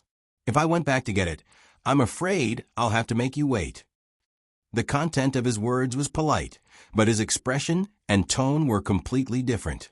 Nan Gongjing was furious. She said coldly, "Why aren't you hitting the gong?" The examiner coughed and hit the gong. Nan Gongjing's weapons were dual swords, while 5th Master Han was barehanded. When Nan Gongjing galloped toward 5th Master Han, 5th Master Han didn't move at all. Nan Gongjing's martial arts weren't on the same level as 5th Master Han's, so she couldn't hurt him. Before her swords could touch 5th Master Han's hair, 5th Master Han used his internal energy to knock her off her horse. Her horse seemed to be greatly frightened. It raised its front hooves and was about to step on her. 5th Master Han casually grabbed Nan Gongjing and pulled her up from the ground. Nan Gongjing's face turned pale. She hugged his arm tightly and jumped into his embrace. Everyone's expression changed. It can't be right? In public, the Nangong family's daughter and fifth Master Han. This in a place where no one could see. Nangong Jing's eyes turned cold. She hugged fifth Master Han and fell down. She was planning to perish together with fifth Master Han and get him out of the game. In order to eliminate fifth Master Han, she even sacrificed her reputation as a girl. Gu Jiao raised her eyebrows. Ah yes, a kid from the Nangong family advanced. Everyone despised this behavior. This vicious woman. She used a dirty trick. It's over, it's over. They fell down. Ouch, the two of them fell off their horses. Nangong Jing held on to fifth Master Han tightly and sneered. Let's go to hell together, Master Han. Fifth Master Han's expression was calm. His thin lips moved slightly. You're happy too early. Nangong Jing's expression froze. Fifth Master Han pried open one of her hands and slapped her. Under the reaction of the force, fifth Master Han successfully returned to the saddle. Nangong Jing fell heavily to the ground and spat out a mouthful of blood. She wiped the blood from the corner of her mouth and glared at fifth Master Han fiercely. You knew that I was going to scheme against you? Fifth Master Han said coldly. Yes. Nangong Jing frowned. Then why did you? Fifth Master Han sneered. If you want to scheme against me, you have to pay a price, right? After today, Nangong Jing's reputation would be completely ruined. If she could eliminate the biggest competitor for the Nangong family's disciples, her sacrifice would be worth it. But now, her sacrifice was in vain. Gu Jiao had a new understanding of fifth Master Han.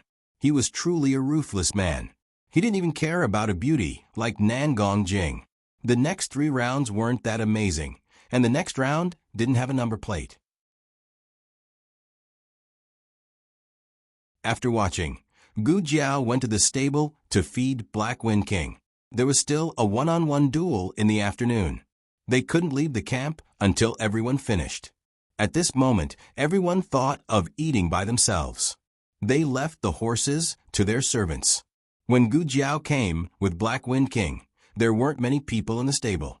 Gu Chongqing also walked over with his Black Wind King. He pretended to feed the horse and said to Gu Jiao calmly, There's a sand table simulation in the afternoon. You can draw lots after entering the arena. Gu Jiao first checked the feed in the stable. After making sure there was nothing wrong with it, she fed Black Wind King. There are 11 people. What about the lone one? Gu Chongqing said, There's a direct promotion. It depends on who gets it. Can it be decided internally? Gu Jiao asked. If it could be decided internally, it would definitely be a member of the Han family. Gu Chongqing shook his head. No, it's a sand table simulation. Everyone's there. There's no chance to tamper with it. Gu Jiao nodded. Oh, Gu Chongqing said, after the sand table simulation, there's only 1 round left. It's a 300-mile ride. The one in the afternoon is very important. This was the only round that didn't use mounts. There was no need to use force. It was a battle of strategy. Just because someone was good at martial arts didn't mean they were good at leading troops. Gu Jiao had fought before, but her commander was Tang Yueshan. She didn't have much of an advantage in this aspect. As far as Gu Chongqing knew, all the contestants who advanced were good at military strategy. Even Priest Qingfeng had read military books before becoming a monk. Why don't I try it with you? Gu Chongqing said. Okay, Gu Jiao agreed.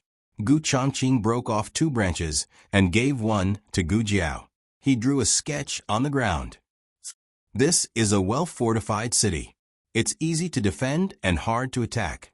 It has 20,000 soldiers, but the provisions in the city can only last for 3 days. The enemy has 80,000 soldiers.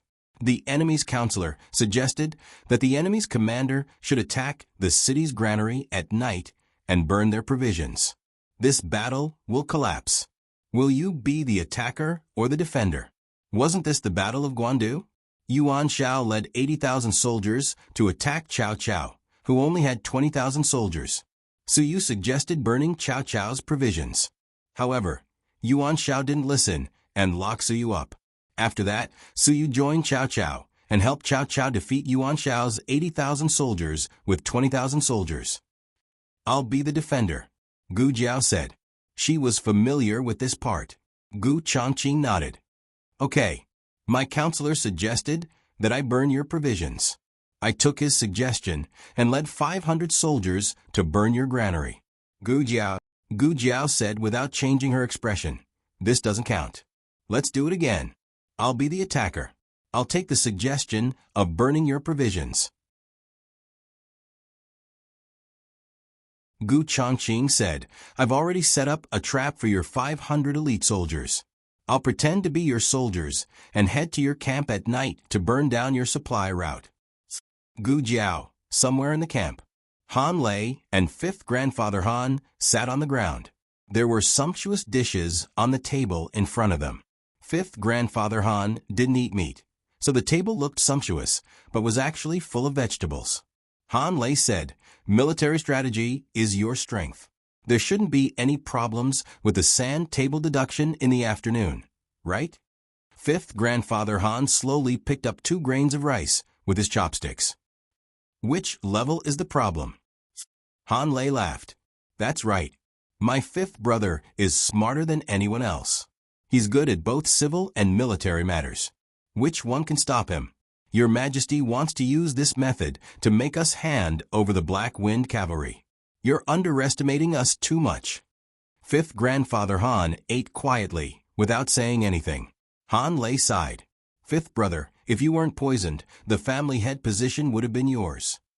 Fifth grandfather Han picked up a piece of vegetable and said, Big brother is the eldest son. Han Lei looked at him and said, Father wanted you to be the family head back then. Fifth grandfather Han said calmly, I'm not interested in the family head position. Han Lei smiled. That's true. You have your own interests. As he spoke, he thought of something and frowned. That Xiao Lulang is full of tricks. We can't let him enter the final round. Fifth grandfather Han looked at Han Lei coldly. Big brother, are you worried that my black demon horse won't be able to outrun the old Black Wind King? Han Lei smiled. That's not what I meant. Eat, eat. Fifth grandfather Han ate half a mouthful of vegetable. If I face Xiao Lulang in the afternoon, I'll eliminate him. 2 hours passed. In the stable, Gu Jiao ate dried meat and snacks while listening to Gu Chongqing. Gu Chongqing was forced to teach Gu Jiao a lot of military strategy. He talked until his throat was smoking. Have you memorized everything? Gu Jiao's cheeks puffed up. Yes. Gu Chongqing wiped the sweat on his forehead. If you really remember, as long as you don't face Taoist priest Qing Feng and fifth grandfather Han, you should be able to handle it. Gu Jiao burped. Oh. Gu Chongqing said, All right, it's time. Let's go. Gu Jiao stood up. Gu Chongqing seized the time to test her learning. If there's a foggy day again, how should we fight? Gu Jiao asked. The empty fort strategy? Gu Chongqing's mouth twitched. The sand table deduction was held in a spacious tent, and the drawing of lots was also held here. From 1 to 5, there were 2 numbers. Only number 6 was single. Number 6, number 6, number 6, number 6. The young master of the Nangong family said number 6 100 times in his mind and drew a number. Number 1. He sighed in disappointment. Who's number 1? Oh, it's me, Taoist priest Qing Feng said politely. The young master of the Nangong family rolled his eyes and fainted on the spot. Gu Chongqing and the son of the Dong family drew number 3. Mu Qingchen and the cousin of the Mu family drew number 4 at the same time. Mu Qingchen was simply going against the tide when he went out. He either fought against the Wang family or the Mu family. They were all on his side. Fifth grandfather Han drew number 1. Only Gu Jiao and the son of the Feng family hadn't drawn a number yet. The remaining 2 numbers in the box were number 1 and number 6. Everyone's eyes fell on the 2 of them. One of them would be extremely unlucky, and the other would be extremely lucky. The cavalryman on the side didn't know whether to be glad that they drew the number in advance and didn't have to fight against fifth grandfather Han, or angry that they didn't wait patiently until the end. Maybe they could directly advance. The son of the Feng family suddenly became a little nervous. You first or me first? Whatever. I'm fine with either, Gu Jiao said. The son of the Feng family gritted his teeth. Then, I'll go first. Okay. Gu Jiao raised her hand and motioned for him to go first. The son of the Feng family reached out his hand to the box, but he suddenly retracted his hand when he approached the hole. Wait. Let's wait. Huh. Gu Jiao looked at him strangely. The son of the Feng family took a deep breath. You first. Okay. Gu Jiao reached out her hand. The son of the Feng family glared. Wait. I'll go first. Gu Jiao was a little annoyed. She punched him in the head and slammed him on the table. Are you going to draw or not? The son of the Feng family, who couldn't fight back, reached out his hand in grievance. He went into the hole in the box and took out a small wooden plate with a number engraved on it. There was only one wooden plate left in the box. Gu Jiao didn't need to take it. She directly asked the son of the Feng family, "What's your number?" Everyone's eyes fell on the small wooden plate that the son of the Feng family was holding tightly. The son of the Feng family closed his eyes. I don't dare to look. Give it to me, Gu Jiao said. The son of the Feng family, you're not allowed to change, Gu Jiao. Then you see for yourself. The son of the Feng family, you see for me. I'll see for you. Fifth grandfather Han casually walked over and pinched the son of the Feng family's wooden plate with his slender fingertips. The son of the Feng family nervously opened his eyes and looked at him. Fifth grandfather Han gave him a look that told him to let go. He was so scared that he let go. Fifth grandfather Han held the wooden plate in his hand and looked at Gu Jiao with a smile. Xiao Lulang, what do you think of your luck? Gu Changqing's eyes turned cold. Please don't be number one. My name is poisonous. My luck has always been bad. I choke when drinking water. I can't hide from rain, and I fall when walking on the road. There are only unlucky things that you can't think of, but there is no unlucky thing that I can't do. Gu Jiao finished honestly. She took out the small wooden plate from the box, looked at it, and sighed. Sure enough. Huh. Fifth grandfather Han couldn't help but laugh arrogantly and playfully. Gu Jiao also laughed. God can't stand it. Let my luck change. Fifth grandfather Han's smile froze. Gu Jiao's fingertips moved and revealed the wooden plate. Number 6. Xiao Lulang advance. Digression. In order to not let you guys get stuck, I stayed up all night to finish this plot. Please give me 2 monthly tickets. The latest chapter of this book is not finished yet. For more exciting content, please scan the QR code below to download the app. The novel will be updated even faster. Millions of novels can be read for free. There are novels with connotations that can't be found online here. https://www.zhhbqg.com/8964-2_8964-28266/106617377. HTML Genius remembered the website address in 1 second. www.zhhbqg.com Bikugo mobile reading website. zhhbqg.com.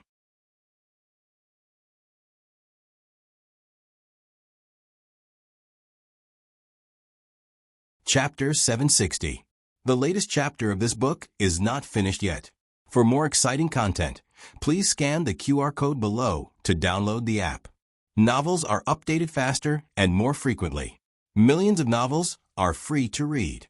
Novels with content that can't be found online are all available here. Fifth grandfather Han clenched his fists, and a murderous look flashed in his eyes. He actually didn't care if Xiao Lulang advanced or not.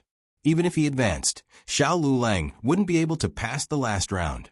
However, it didn't feel good to be fooled. This kid called Xiao Lulang was a very infuriating person. Outside the tent, Han Lei shook his head slightly at fifth grandfather Han and used his eyes to tell him not to be impulsive. This wasn't a place to fight. It wouldn't be good if he was disqualified.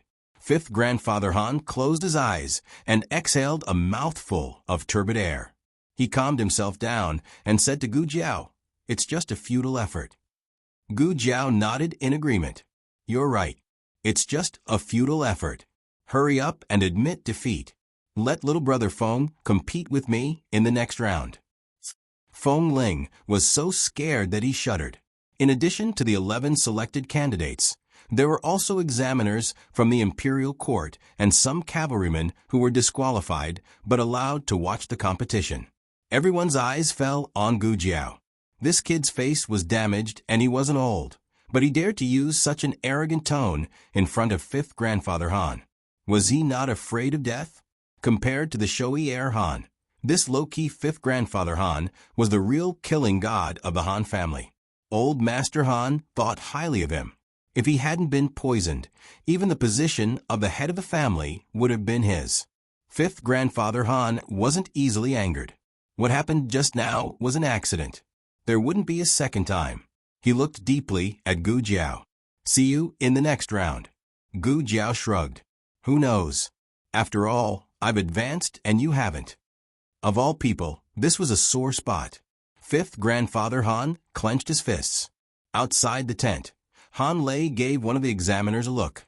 The examiner immediately coughed. "Ahem. All right, let's begin.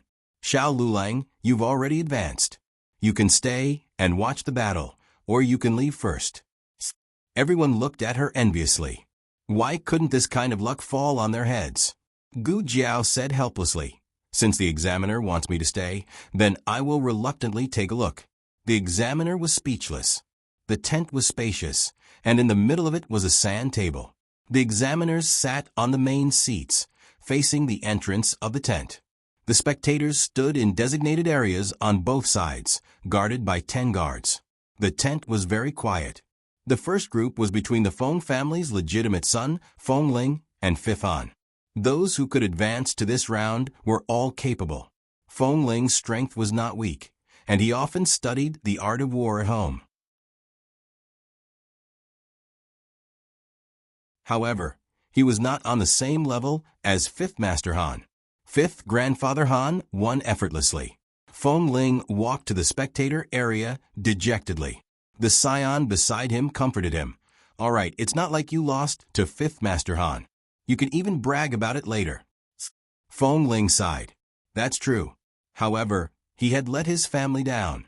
Next was Taoist Qing Feng and the legitimate son of the Nangong family, who was Nangong Jing's biological brother. How much confidence did Nangong Jing have in her brother to think that the Nangong family could advance to the next round as long as Fifth Master Han was eliminated? See, the sand table deduction was hammered to death. "Thank you for letting me win." Taoist Qing Feng cupped his hands. The legitimate son of the Nangong family was ashen as he was carried away by the guards in defeat. Gu Chongqing frowned slightly. In this round, he wanted to fight Fifth Master Han and Taoist Qing Feng the most. These two were too powerful. He wanted to have a chance to eliminate a strong opponent for his sister. Unfortunately, his opponent was the legitimate son of the Dong family. Third round, Han Ziyu. The examiner announced the result. Gu Chongqing cupped his hands at the legitimate son of the Dong family. "Thank you for letting me win." The legitimate son of the Dong family returned the gesture and accepted his defeat with dignity. In the fourth group, Mu Qingchen fought against his cousin. Mu Qingchen won.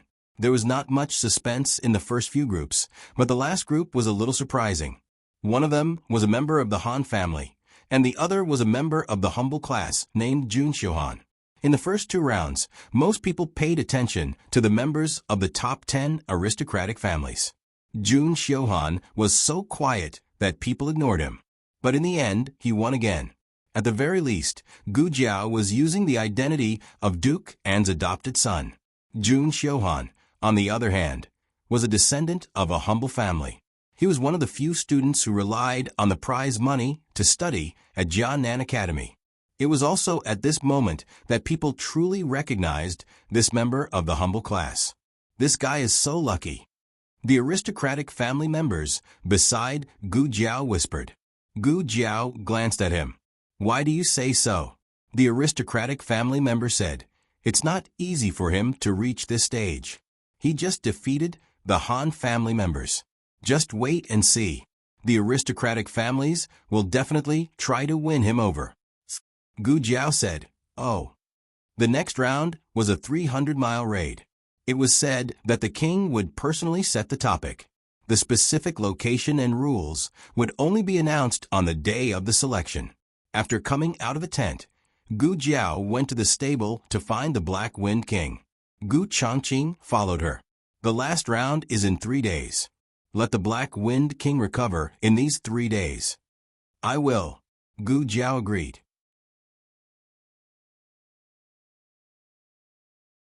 Gu Changqing said, The next round won't be in the military camp.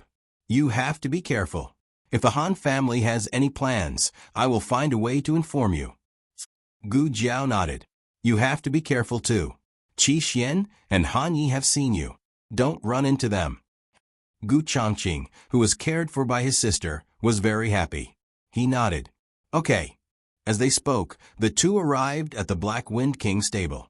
Gu Jiao had specially chosen the most remote stable. Normally, no one would pass by.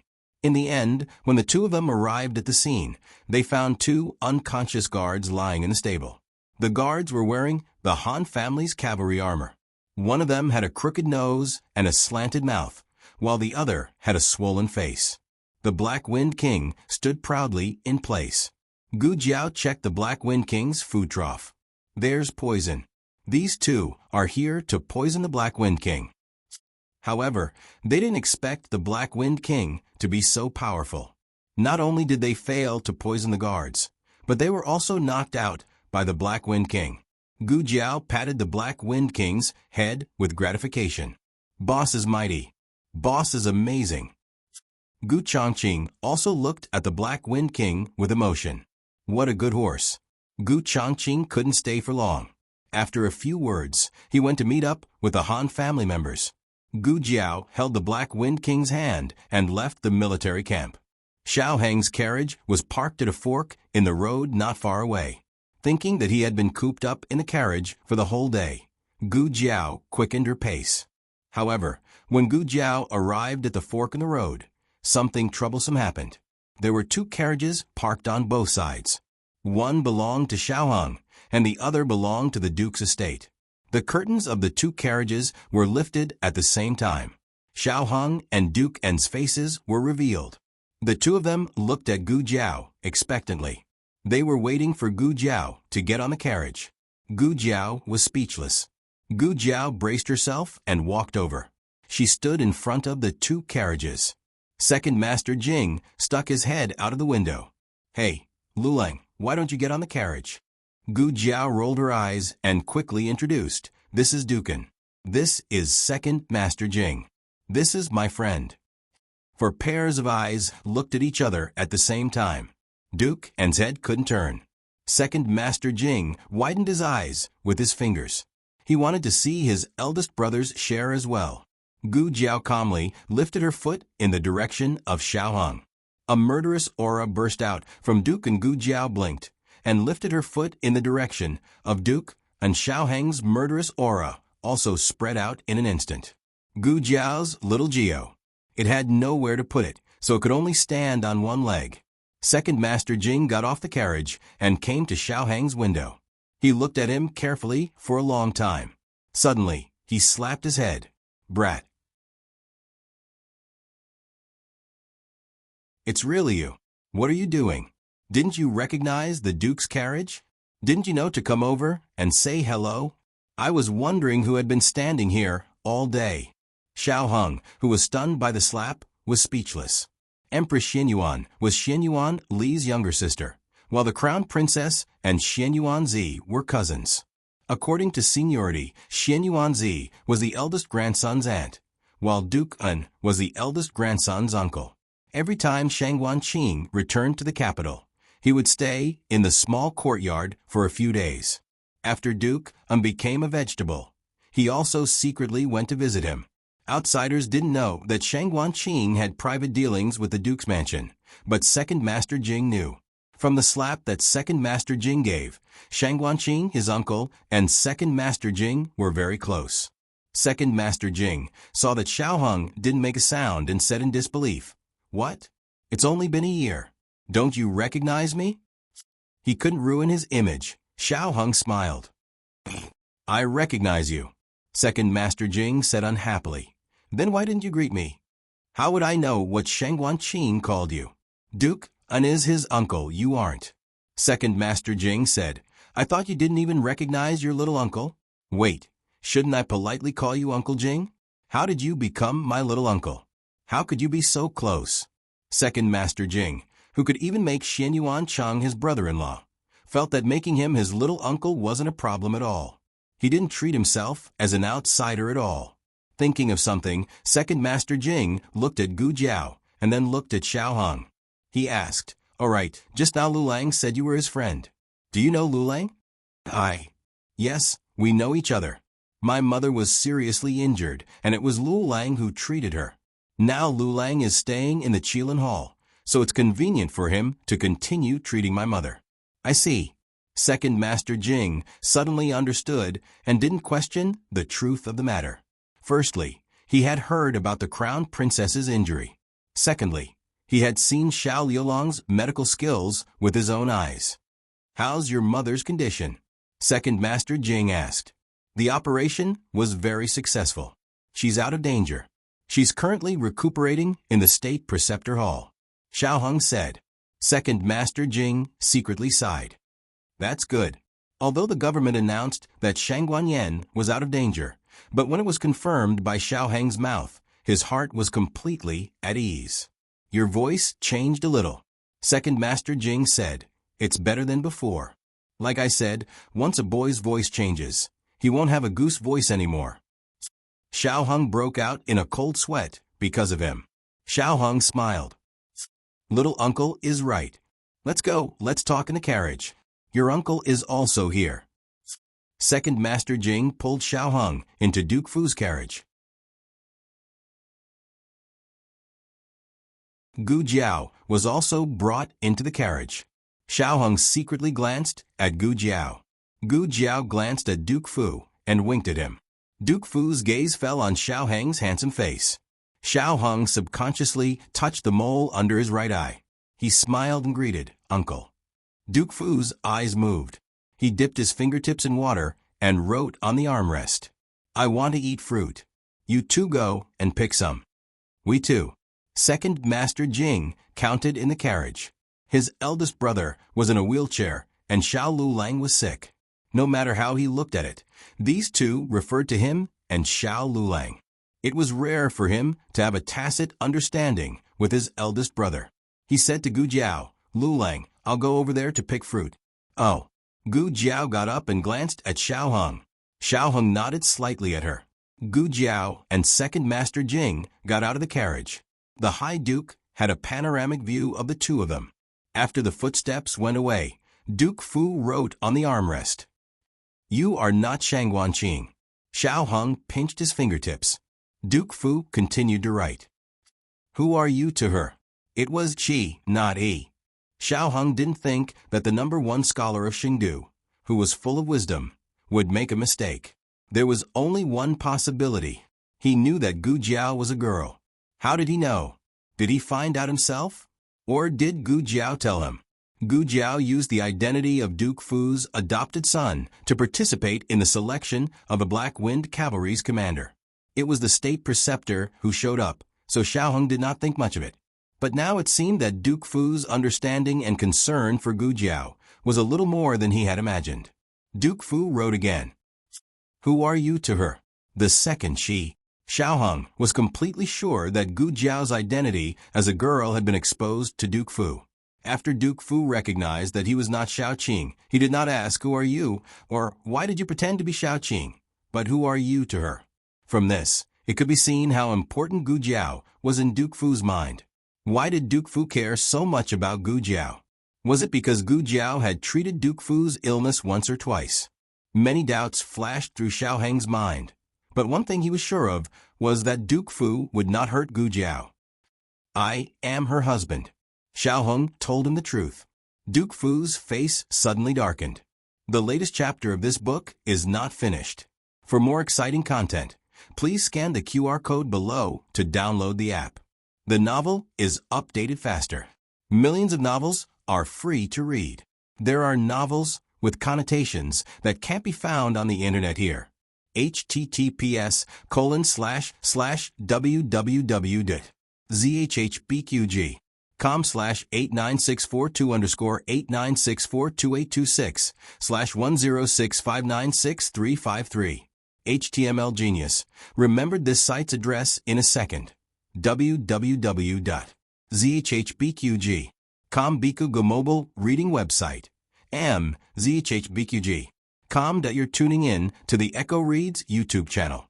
Don't forget to subscribe and join us on this journey to catch the most captivating stories.